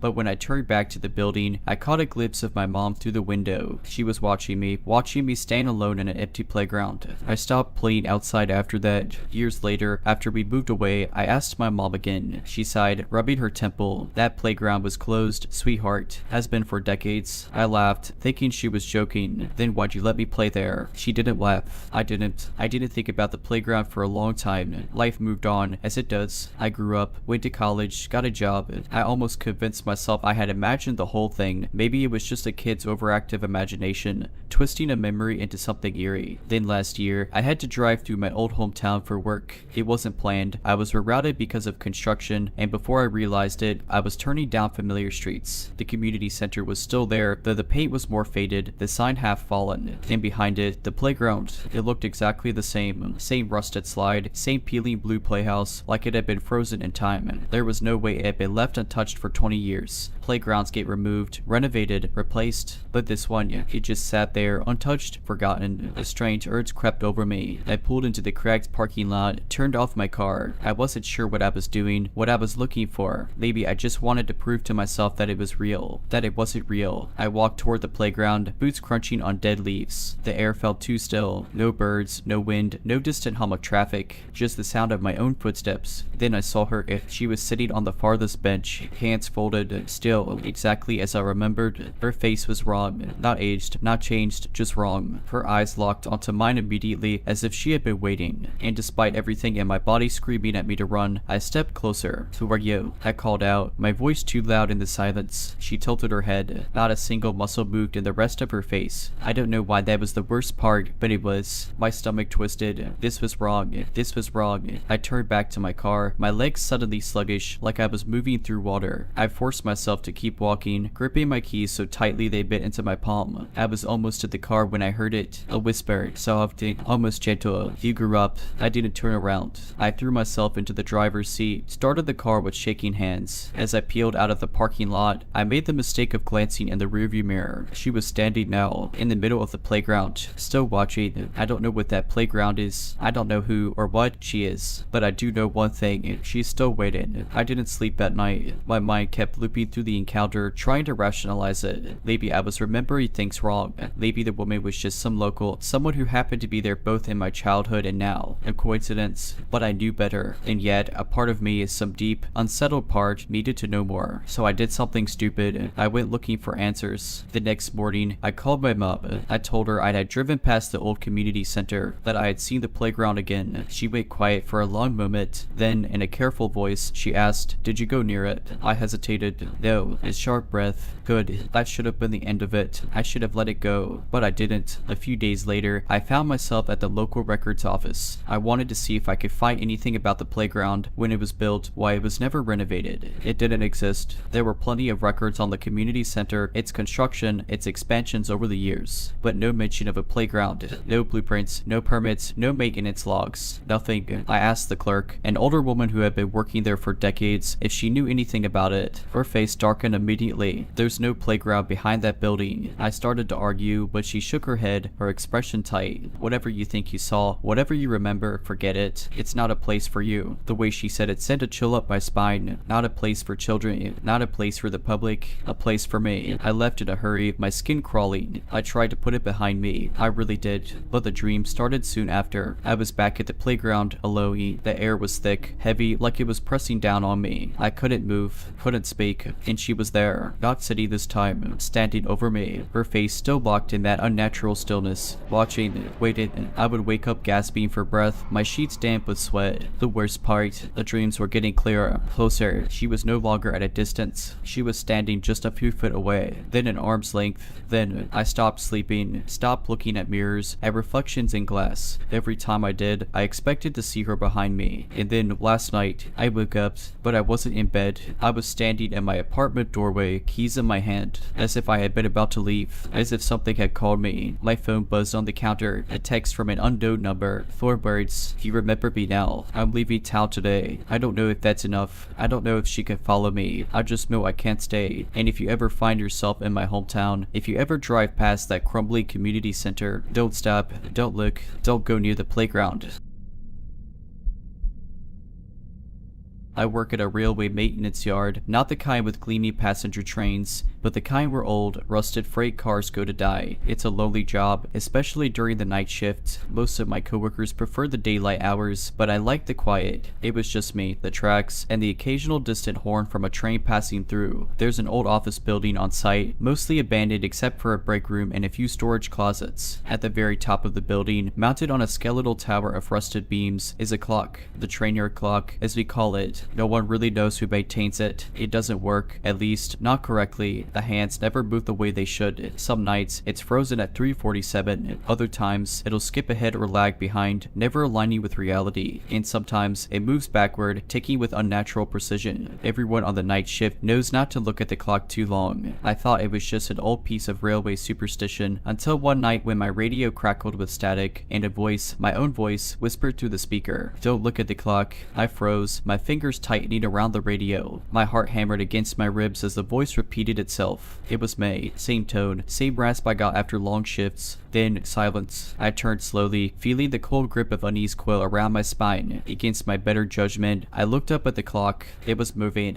not smoothly, but in jittery, unnatural leaps. The second hand flickered back and forth between numbers like a glitching video. The hour hand twitched backward in slow, uneven motions. And then, I swear this is true, the numbers themselves seemed to shift, like they were rearranging. That's when I saw something behind the glass. A shape, a figure. It was watching me, not from behind the tower, but inside the clock. The glass was fogged and grimy, but I could see the vague outline of a face. It wasn't moving, it wasn't breathing, it was just there. And then, the minute hand shuddered forward, and the thing inside the clock tilted its head. I ran. I don't remember making it back to my car, but I must have because I peeled out of that lot, leaving behind my gear, my radio, everything. I didn't even go back to pick up my paycheck. A few weeks later, I heard the maintenance yard got shut down. Something about the tower collapsing unexpectedly Luckily, no one was hurt. There was no one left working the night shift after I quit. I don't know if what I saw that night was real or if exhaustion played tricks on me, but sometimes when I pass by abandoned train yards, I catch myself looking for a broken clock, and I never ever let myself stare too long. I wish I could say that was the end of it, that I moved on, found another job, and never thought about that cursed clock again. But the truth is, I never really left it behind. The nightmares started a few weeks after I quit. They were dramatic, no shadowy figures chasing me, no monstrous hands grabbing from the dark. Just a simple, relentless dream. I was standing in the train yard, staring up at the clock. The numbers on its face would shift, slowly, deliberately. I could never make out what they were trying to say, but I knew deep down that it was meant for me. Sometimes the glass would fog up. Sometimes I'd see a shape inside, and then I started waking up at 3:47 a.m. every night. At first, I told myself it was a coincidence. Maybe my body had just fallen into a weird sleep cycle, but then things started to go wrong.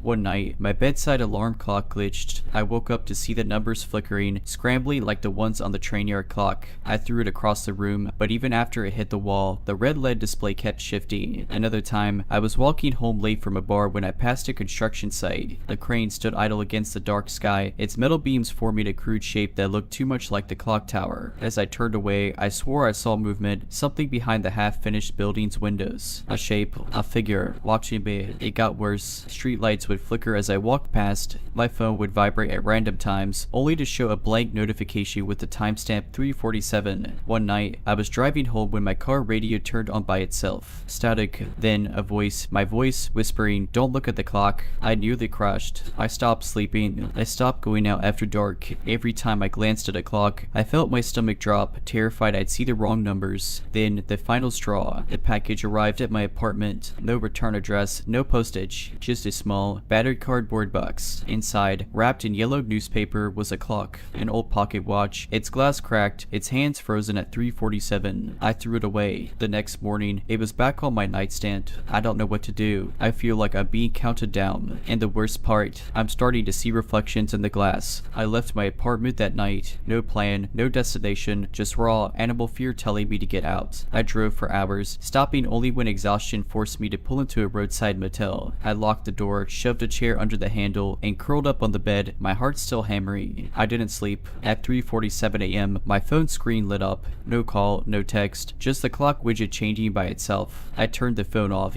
The motel's bedside alarm clock flickered. The numbers scrambled, shifting, rearranging, like they were trying to spell something out. And then the second hand started ticking backward. That's when I heard the knock. 3 slow, deliberate knocks on my motel door. I sat frozen, gripping the sheets. Every muscle in my body screamed at me not to answer. Then the knock came again, louder, more insistent. I don't know where I found the courage, but I forced myself to move. I crept toward the peephole, barely breathing, my pulse roaring in my ears. I shouldn't have looked. There was no one outside, just darkness, empty, endless darkness. The parking lot, the street beyond it, all swallowed by a void blacker than any night sky. The motel's neon sign wasn't glowing. The cars in the lot were gone. The world had disappeared, except for the clock tower. It was there, right outside my door. The rusted beams, the cracked face, the jittering, flickering hands, and the figure inside. It was clearer now. The fog glass only barely obscured its features. Its face, my face, stared back at me. Then the glass shattered. I woke up screaming. I was still in the motel, still gripping the sheets, still alive.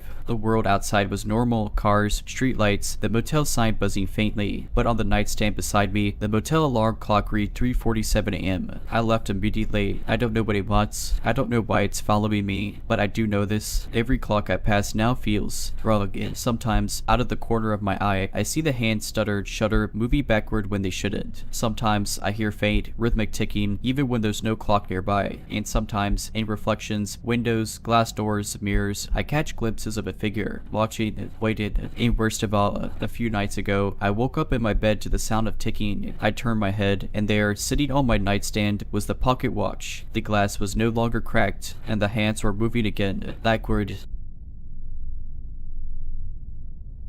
I work the late shift at a hospital, meaning I usually get off around 2 or 3 a.m. most nights. My drive home is uneventful, just dark roads, the occasional deer, and a quiet house waiting for me. But there's one stretch of my commute that always makes me uneasy. It's an old cemetery on the outskirts of town, one of those sprawly places with massive, crumbling gravestones and iron gates that are always locked at dusk. I usually don't pay it much mind, but about a month ago, something changed. The first time, I barely noticed him, just a figure standing by the entrance as I drove past. It was raining that night, so I figured it was just some unlucky guy caught in the storm. But when I glanced in my rearview mirror, he was gone. The next night, he was there again. This time, he was standing directly in front of the gate, hands at his sides, facing the road. I didn't get a good look at his face, but something about the way he stood, so rigid, so still, made my skin crawl. I told myself it was just a coincidence.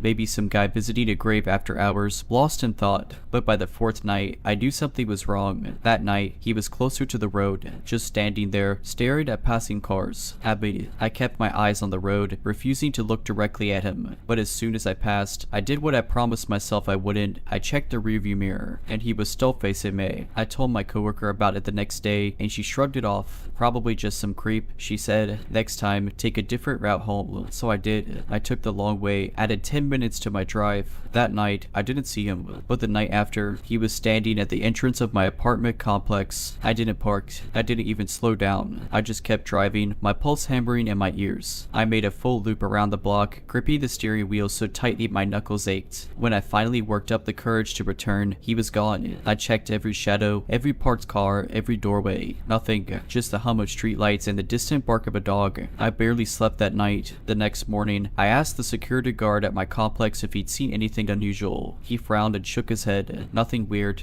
But hey, your car wasn't parked in its usual spot last night, was it? My stomach dropped. No, I said slowly. Why? He hesitated. Well, around 3 a.m., someone knocked on the front gate. Real quiet, real polite. I checked the cameras, but he rubbed his neck. The feed cut out for about 10 minutes. Just static. I moved out that week. I still take the long way home, and I never ever checked my rearview mirror. Moving out didn't help. For the first week, I told myself it was over. I was in a new apartment, a new neighborhood, a new commute. I stuck to well-lit roads, avoided cemeteries, and forced myself to stop looking over my shoulder. But some habits are hard to break. One night, about 2 weeks after I moved, I caught myself checking the rearview mirror again. It was just instinct, just a glance, and I saw a standing at the crosswalk behind me. At first, I thought it was someone else, but no, same stiff posture, same motionless stance, just waiting, watching. I gripped the steering wheel so hard my fingers ached. The light turned green. I drove. I didn't look back. I started to see him more often after that. Not every night, not always in the same place, but enough that I stopped convincing myself I was imagining it. He never got closer, never chased me, never spoke. He was just there, at a gas station, standing by the air pump while I filled my tires. Outside my work, across the street, hands at his sides. Even in a grocery store once, I turned down an aisle, and he was at the far end, staring straight at me. No cart, no groceries, just standing there. I turned around and left without buying anything. The worst part, I could never really describe him. I tried. I really did. I even told a friend, half laughing, trying to play it off like some weird coincidence. He's just tall, I guess, and pale, but I could never really see his face. My friend gave me a look. How could you not see his face? I didn't know how to explain it. It wasn't that it was blurred or missing, it was just wrong. Like my brain refused to hold on to it. Every time I tried to remember, it slipped away like a dream. One night, after months of this, I snapped. I was parked outside my apartment, gripping my keys, exhausted, sick of feeling hunted, and when I turned my head, there he was, standing by a street lamp.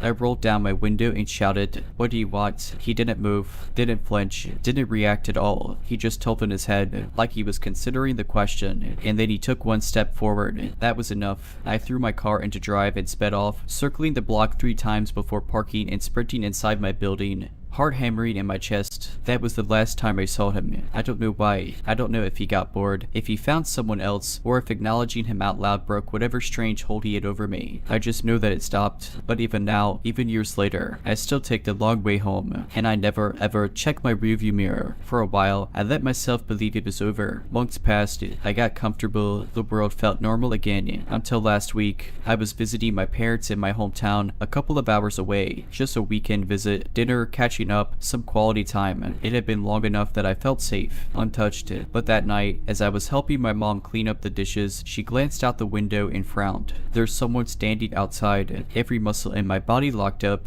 I turned my head so slowly it felt like a dream, and there he was, standing at the end of my parents' driveway, still watching. I couldn't breathe. My mom squinted. Do you know him? I opened my mouth, but no sound came out. She wiped her hands on a dish towel, already moving toward the front door, though I managed to choke out. Don't. She hesitated, looking at me like I'd lost my mind. Honey, if someone's lurking outside, we should know about it. Lock the door. Maybe it was the way my voice cracked. Maybe it was the sheer panic in my face, but she listened. She locked the door, and then she locked the back one too. For the rest of the night, I barely spoke. I pretended everything was fine, but I knew he was still there. I could feel it. When I finally went to bed, I checked every window in my room 3 times. Nothing, just the empty street, the sound of crickets, and the wind moving through the trees. But I didn't sleep. I stayed up, clutching my phone, watching the clock. At 3:13 a.m., my phone vibrated. Unknown number. Are you halt? I nearly dropped it. My hand shook as I typed. Who is this? The reply came instantly. I turned off my phone and sat in the dark, listening. Waited. At some point, exhaustion won. I must have dozed off, because the next thing I knew, it was morning. Sunlight streaming through my curtains. Birds chirping. I checked my phone with numb fingers. No new messages. No missed calls. Like it had never happened. At breakfast, my mom glanced up from her coffee. Oh, by the way, she said, whoever that was last night, they must have left something for you. My stomach dropped. What? She nodded toward the front door. There was an envelope on the porch this morning. I didn't want to look, but I had to. It was a plain, unmarked envelope. No stamp, no return address. Just sitting there, waiting. I picked it up with shaking hands and opened it. Inside was a single photograph. A picture of me, standing at my car, taken from behind. And at the very bottom, in tiny, scrawled handwriting, I missed you. I didn't finish my breakfast. I didn't say goodbye. I just packed my bags, got in my car, and drove. I don't know how he found me. I don't know how he knew.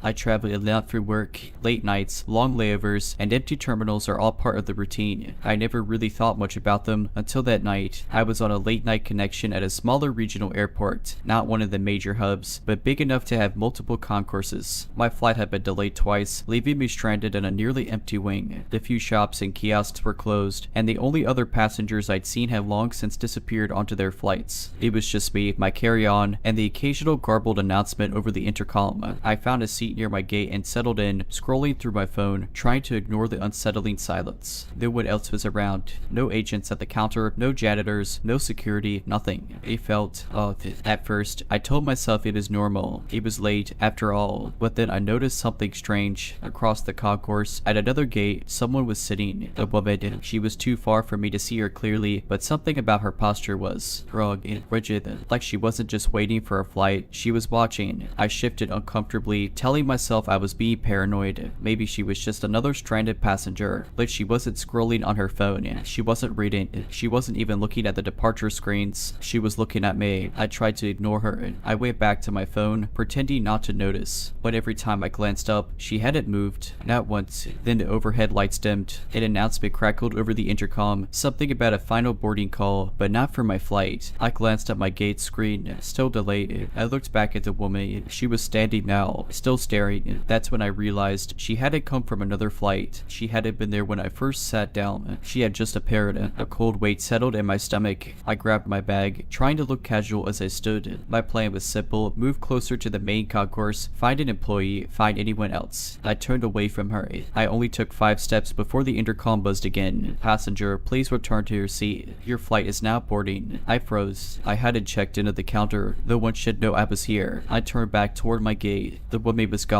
The intercom crackled again. Passenger, please proceed to the jet bridge immediately. The screen at my gate still showed a delay. The door was still closed. There was no agent at the counter. Then I noticed something else. The jet bridge door was slightly open, dark, empty. I took a step back. A shadow moved inside the bridge. That was enough. I turned and walked fast back toward the main terminal, not daring to look back. By the time I reached the main concourse, I spotted a janitor, relief washing over me. I told him my flight had been delayed, but someone was announcing announcing boarding over the speakers. He frowned. Which gate? I turned to point. The concourse behind me was completely dark. No open jet bridge, no flickering gate screens, no vacant, nothing. I left the airport that night, booked a hotel, caught a flight the next morning. When I checked the airport's website later, something made my skin crawl. The flight number I'd been waiting for, it never existed. I don't know who or what was waiting for me at that gate, and I don't ever want to find out. I didn't sleep that night. Every time I closed my eyes, I saw that empty jet bridge, the shadow moving inside it, the woman who shouldn't have been there. By morning, I was exhausted but eager to leave. I double-checked my new flight information, confirmed the airline and gate number myself, and made my way back to the airport. It felt different in daylight. Doorbell, bustling with passengers, employees, the usual chaos of travel. A part of me wondered if I'd overreacted, if maybe fatigue and an eerie coincidence had gotten the best of me. But as I walked towards security, I caught sight of something that froze me in place. At a small information kiosk near baggage claim, a large digital map displayed the airport layout. I scanned it, trying to pinpoint where I had been the night before, but the concourse I had waited in, it wasn't on the map. I felt sick. I flagged down an airport employee, a middle-aged woman with a kind but rushed demeanor. "Excuse me," I said, keeping my voice steady. "I was here last night, waiting for a flight. My gate was in that concourse." I pointed at the blank space on the map.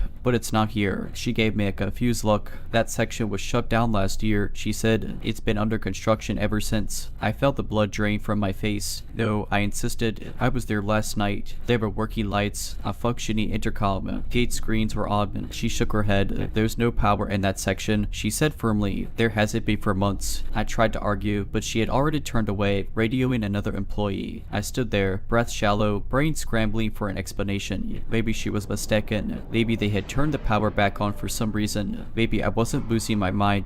But deep down, I knew what I had seen. I knew they turned around and left. But I forced myself forward, through security, into the terminal, sticking to the crowded areas, refusing to look too long at the gates I passed. When I finally boarded my flight, one that I confirmed with my own eyes, my own ears, I collapsed into my seat, letting out a breath I hadn't realized I was holding. The plane took off smoothly, no delays, no strange announcements. But as we ascended, I made the mistake of looking out the window. The airport shrank below us, a sprawling maze of runways and buildings. And there, in the distance, I saw it, a dark, empty concourse, lifeless, abandoned. But just before we disappeared into the clouds, I saw something else. A figure standing at the end of a jet bridge, watching, waiting for someone else to take the last flight out. I told myself I was done thinking about it. I landed, went straight to my hotel, and threw myself into work. Meetings, emails, phone calls, anything to push the night at the airport out of my head. But it stayed with me, like a bad dream that wouldn't fade. For the next few weeks, I avoided night flights. I even started double-checking every airport I traveled through, making sure I never ended up in a half-abandoned concourse again. Then, 3 weeks later, I got an email. It was from an unfamiliar address, the subject line empty. The body of the email contained only one thing, a screenshot of my boarding pass from that night, not the one I had booked after I left, the original one, the one for the flight that didn't exist. I stared at it for a long time, my stomach twisting into knots. I never printed that pass. I never shared it, but someone or something had it. I hovered over the sender's email, expecting it to be a scam, a spoofed address, something explainable. It wasn't. The email was from my own account. I deleted it immediately. Then I deleted my entire inbox, reset my passwords, and even called my airline to ask if there had been any record of me being booked on that flight. The agent on the phone sounded confused. "There's no record of you booking that flight," she said. "I know," I replied, gripping my phone tighter. "But is there a record of anyone else on it?" She hesitated. "Sir, there is no flight with that number in our system. Not from the airport. Not that night. Not ever." I hung up.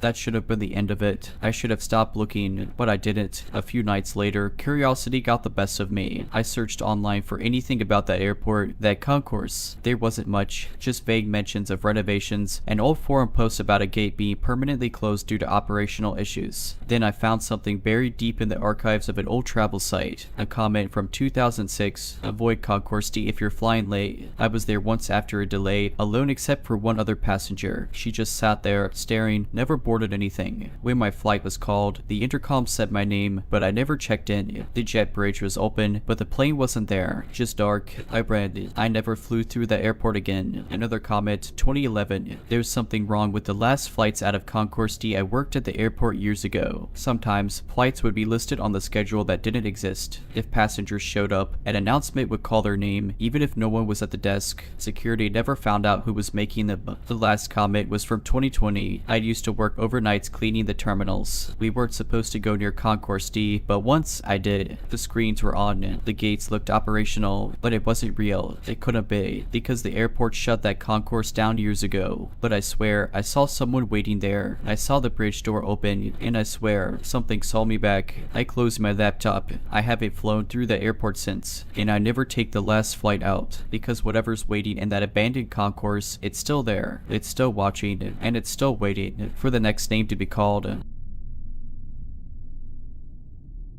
I used to work as a legal assistant at an old county courthouse. It was the kind of place that had been expanded over the years, an odd mix of modern offices mashed up against original brick corridors and staircases that led to nowhere. The building had character, sure, but it also had places where you could feel completely alone, even when you weren't. One of my tasks was sorting through old case files that were being moved from physical storage to digital archives. Most of these files were housed in a designated records room in the basement, but every now and then I'd get assigned a box from off-site storage. One day, my boss handed me a key. "This goes to the attic storage," she said. "You'll need to take the old staircase behind courtroom B." I'd never even known there was an attic, let alone storage up there. But, eager to get the job done, I grabbed the key and went looking for the staircase. Courtroom B wasn't in use that day, so the chamber was dark except for the dim glow of emergency exit signs. The door to the stairwell was tucked into a corner, nearly invisible unless you were looking for it. The lock was stiff, but I managed to turn the key, and with a push, the door groaned open. The air inside was different,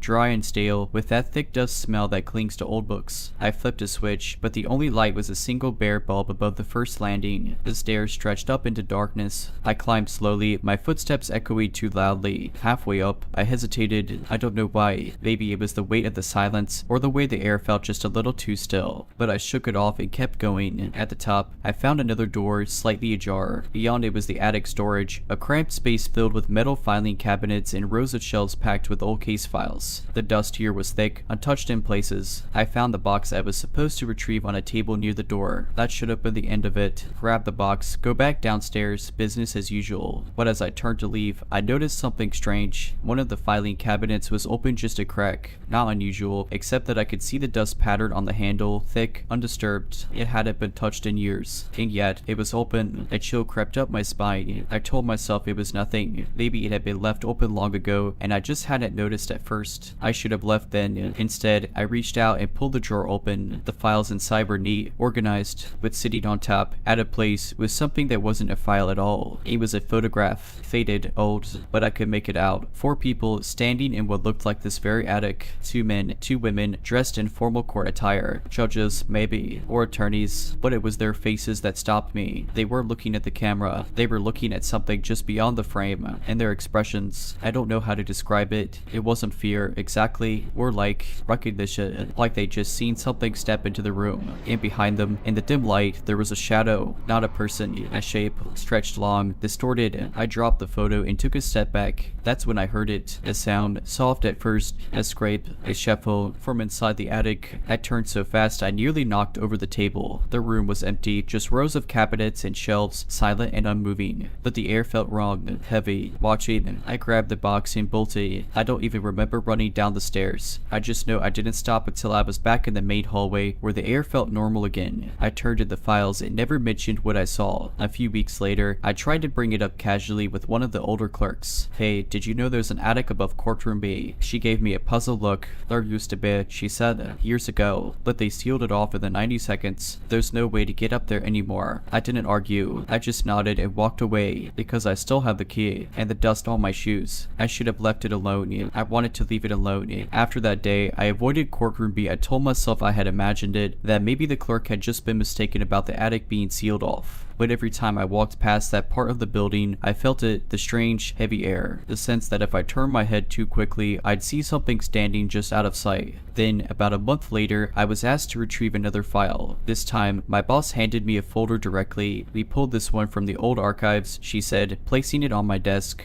The file was from the 1970s, an old case, something about a judicial misconduct investigation that had been shut down before it went to trial. But it wasn't the case itself that made my stomach drop. It was the photograph clipped inside, and the same photograph I had found in the attic. 4 people standing in that same dimly lit space, their faces tense, their eyes locked on something just out of frame, the shadow behind the book. I swallowed hard and flipped through the case file. There were notes, transcripts, mentions of hearings and closed door meetings, and then, toward the end, something that made my blood run cold. A report, March 12, 1975. Following multiple complaints of disturbances in the upper records room, attic storage has been permanently closed off. Staff are advised to avoid the stairwell behind courtroom B key access has been revoked. I stared at the words, rereading them over and over. Permanently closed off, revoked access. Then how the hell had I gone up there? I still had the key. Without thinking, I reached into my drawer, pulling it out. It felt cold, heavier than I remembered. I had to know. That night, long after everyone else had gone home, I made my way back to courtroom B. The hallway was silent, the air thick. My footsteps echoed too loudly as I approached the door to the stairwell. I reached for the handle, looked. I exhaled, feeling something close to relief. Maybe I had imagined it. Maybe I had been inside some other storage room and let my mind play tricks on me. But then, with shaking fingers, I slid the key into the lock,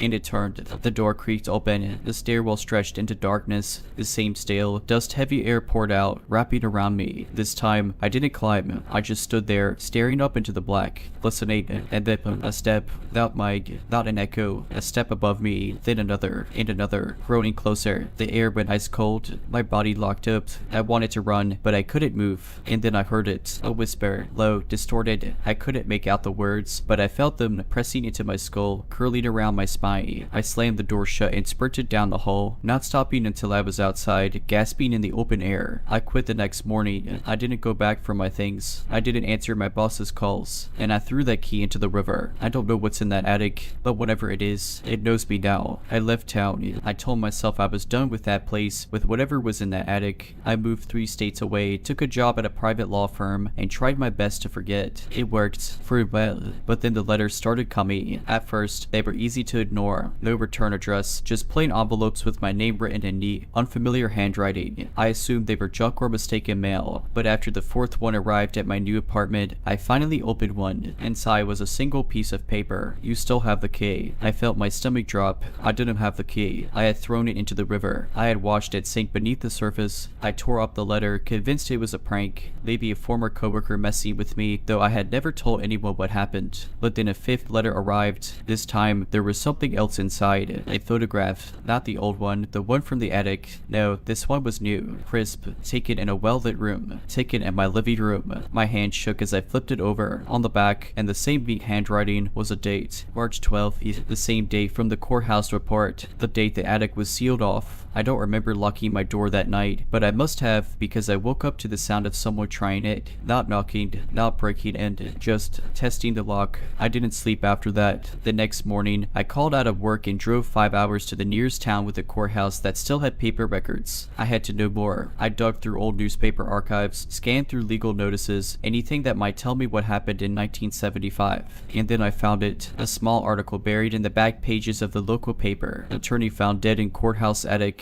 I read the words over and over. The article gave little detail, only that a local defense attorney, James Halloway, had been found dead in the courthouse attic storage room late one night. Officials ruled it a heart attack, but coworkers claimed he had been acting strangely in the weeks leading up to his death, talking about something watching him, mentioning an old key he had found. My blood ran cold. I flipped back to the case file I had found weeks earlier, the one with the old photograph. Halloway's name was in it. He had been part of that closed-door investigation, and he had died in the attic. I shut the file and got back in my car. I was done. I wasn't going to dig any deeper, but as I pulled out of the parking lot, I saw something in my rearview mirror. A figure, standing across the street. Tall, too tall, its head tilted slightly, watching me. I didn't stop driving. That night, I slept with the lights on, my apartment barricaded. No more letters came, no more photographs. But sometimes, when I wake up in the middle of the night, I hear it. A door creaking open, a step, slow and deliberate, in a whisper right outside my bedroom door.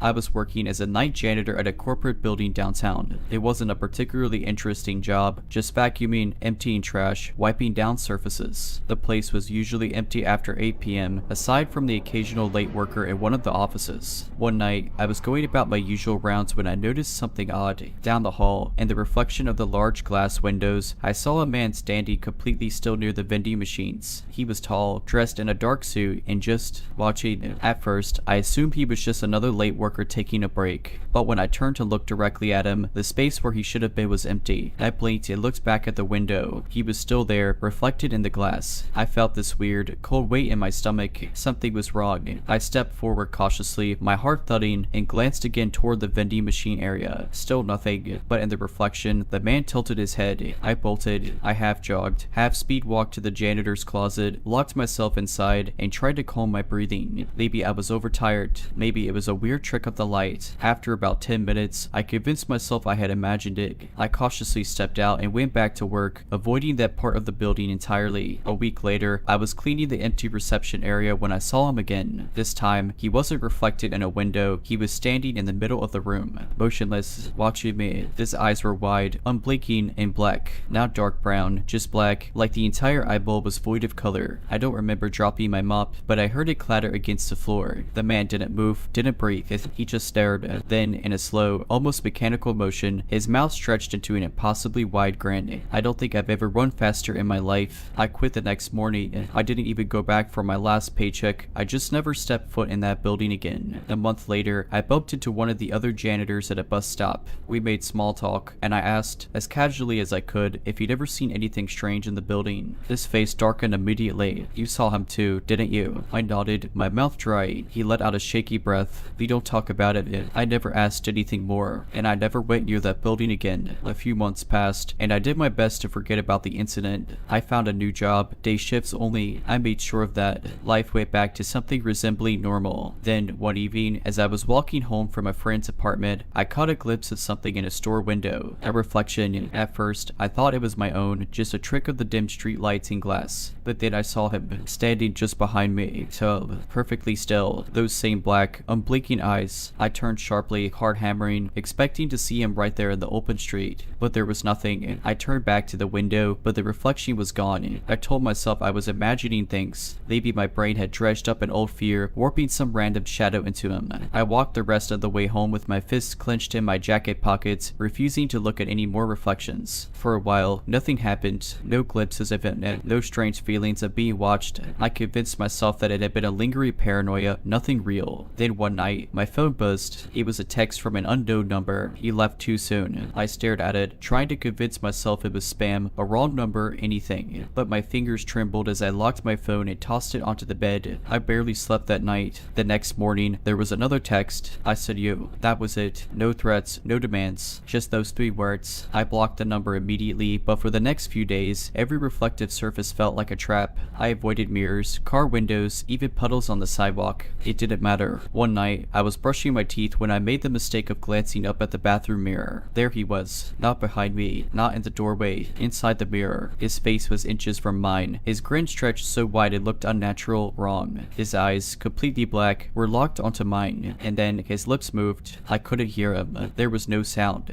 but I knew exactly what he was saying. Let me in. I don't remember turning, don't remember running. I just know I spent the night in my car, parked at a well-lit gas station, doors locked, shaking. I moved out of that apartment the next day. It's been years now. I don't use mirrors anymore. I keep my phone's screen dimmed so I don't catch accidental reflections. I even avoid the glass doors at stores. Most days, I tell myself it's over, that he was just some manifestation of stress, a trick of the mind. But sometimes, when I pass by dark windows at night, I feel like something's looking back. Waited, it's been 5 years. 5 years of avoiding reflections, moving to new cities, changing my number, deleting social media. 5 years of telling myself he wasn't real. I've convinced myself it was all in my head. That's what I tell people when they ask why I don't keep mirrors in my home, when they joke about my weird habit of never looking into glass doors or shiny surfaces. In most days, I believe it, but then something happened last night. I was walking home from work, nothing unusual. It was late, but the streets were still busy. The glow of neon signs reflected off the wet pavement, distorted in the puddles left by the rain. Then I noticed something, the puddle up ahead. At first, it looked normal, just rippling from the occasional gust of wind. But then the ripples stopped completely, and I saw him standing in the reflection, not beside me, not behind me, just inside the puddle, staring, ready.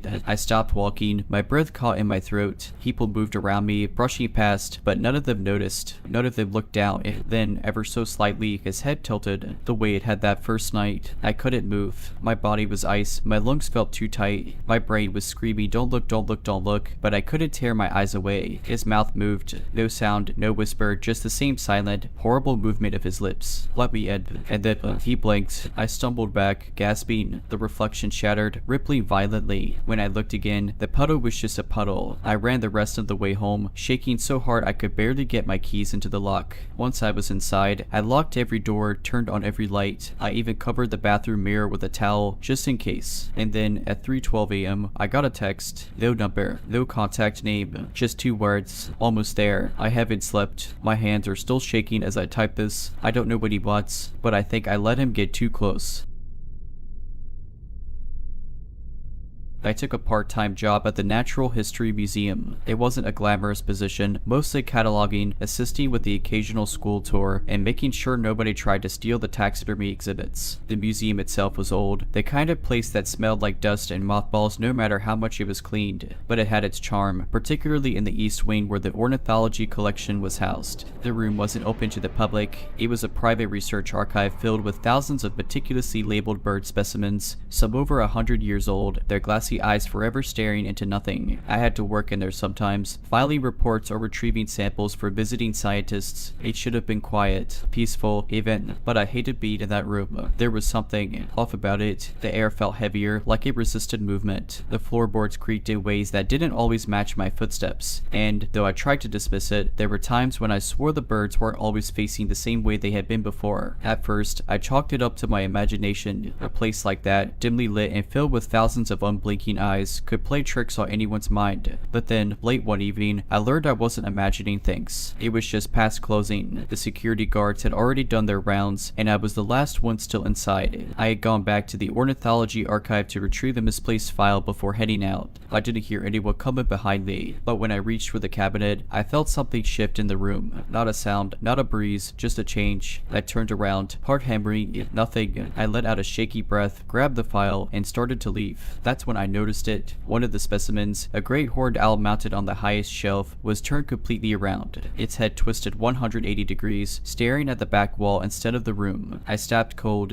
I hadn't bumped the shelf. The museum didn't have earthquakes, and yet, somehow, a bird that hadn't moved in decades had changed its position. I forced myself to keep walking, pushing down the sick feeling in my stomach. Don't run, I told myself. Just leave. I was almost at the door when I heard it. It fluttered, a dry, papery rustling, like wings moving against old fabric. I turned back just in time to see the owl's head slowly turning back toward me. I read, and I didn't stop until I was outside, gasping for breath in the cold night air. I never went into that room alone again. A few weeks later, an older curator, one who had worked there for decades, must have noticed how tense I was whenever I was near that wing. "Gets to you, doesn't it?" he said, watching me shelve a file with unsteady hands. I forced a laugh. "It's just eerie in there." He nodded, as if he understood exactly what I meant. "You know," he said, almost casually, "some of those specimens were collected over 100 years ago. Back then, people believed if you didn't prepare them properly, a little bit of their spirit stayed behind." I never asked him what he meant by prepare properly, and I never worked after closing again. I tried to push what happened in the ornithology archive out of my mind, but the museum had a way of holding onto things. Even when I avoided that room, I felt something watching. The feeling would creep up on me when I was alone in the staff lounge or shelving records in the basement. It wasn't just paranoia. I started noticing things. Small things, at first. Once, I left my locker door closed, only to find it wide open when I returned. Another time, I swear I heard the faintest hoo-hoo echoing from the vents, low and guttural, like something struggling to breathe.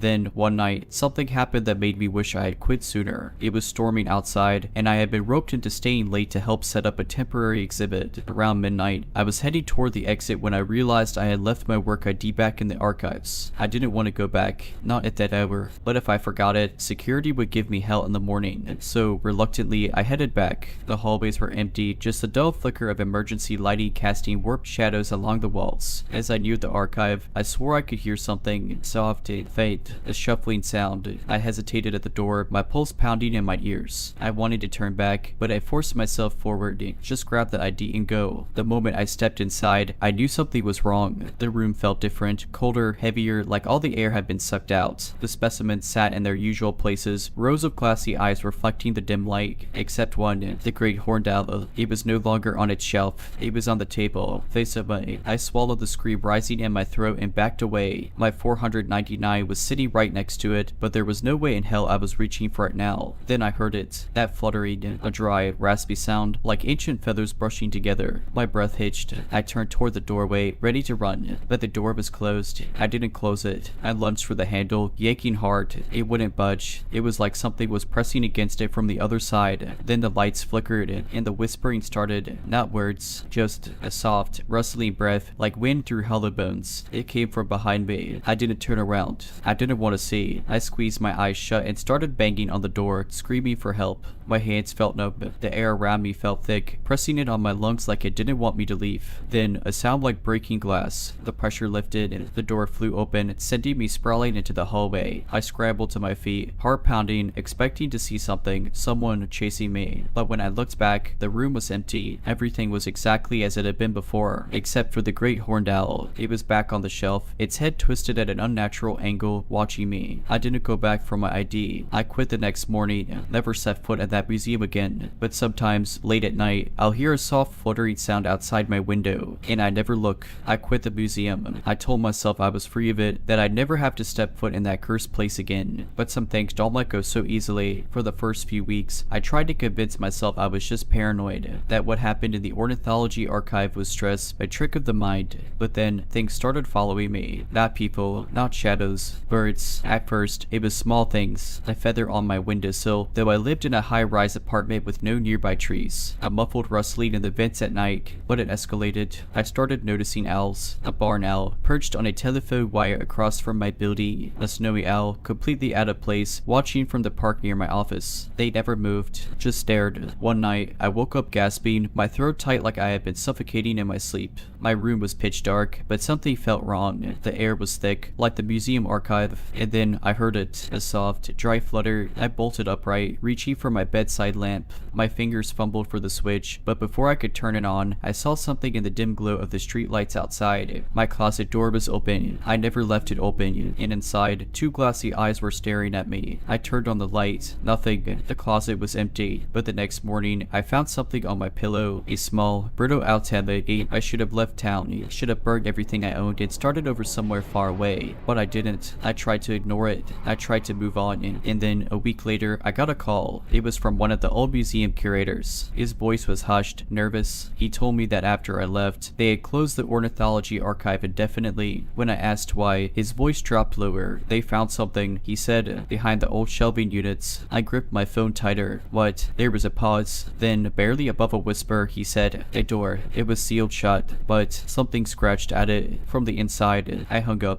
That was 2 months ago. I moved across the country, cut off contact with everyone from the museum. But sometimes, in the dead of night, I still hear that soft fluttering. And a few days ago, I found something outside my new apartment. A small pile of owl feathers. I don't think I ever really left, and I don't think it's done with me. Alright, but that's it. I hope you enjoyed this video. If you did, make sure to subscribe to my channel, like this video, and comment something down below. But as always, Have a nice day.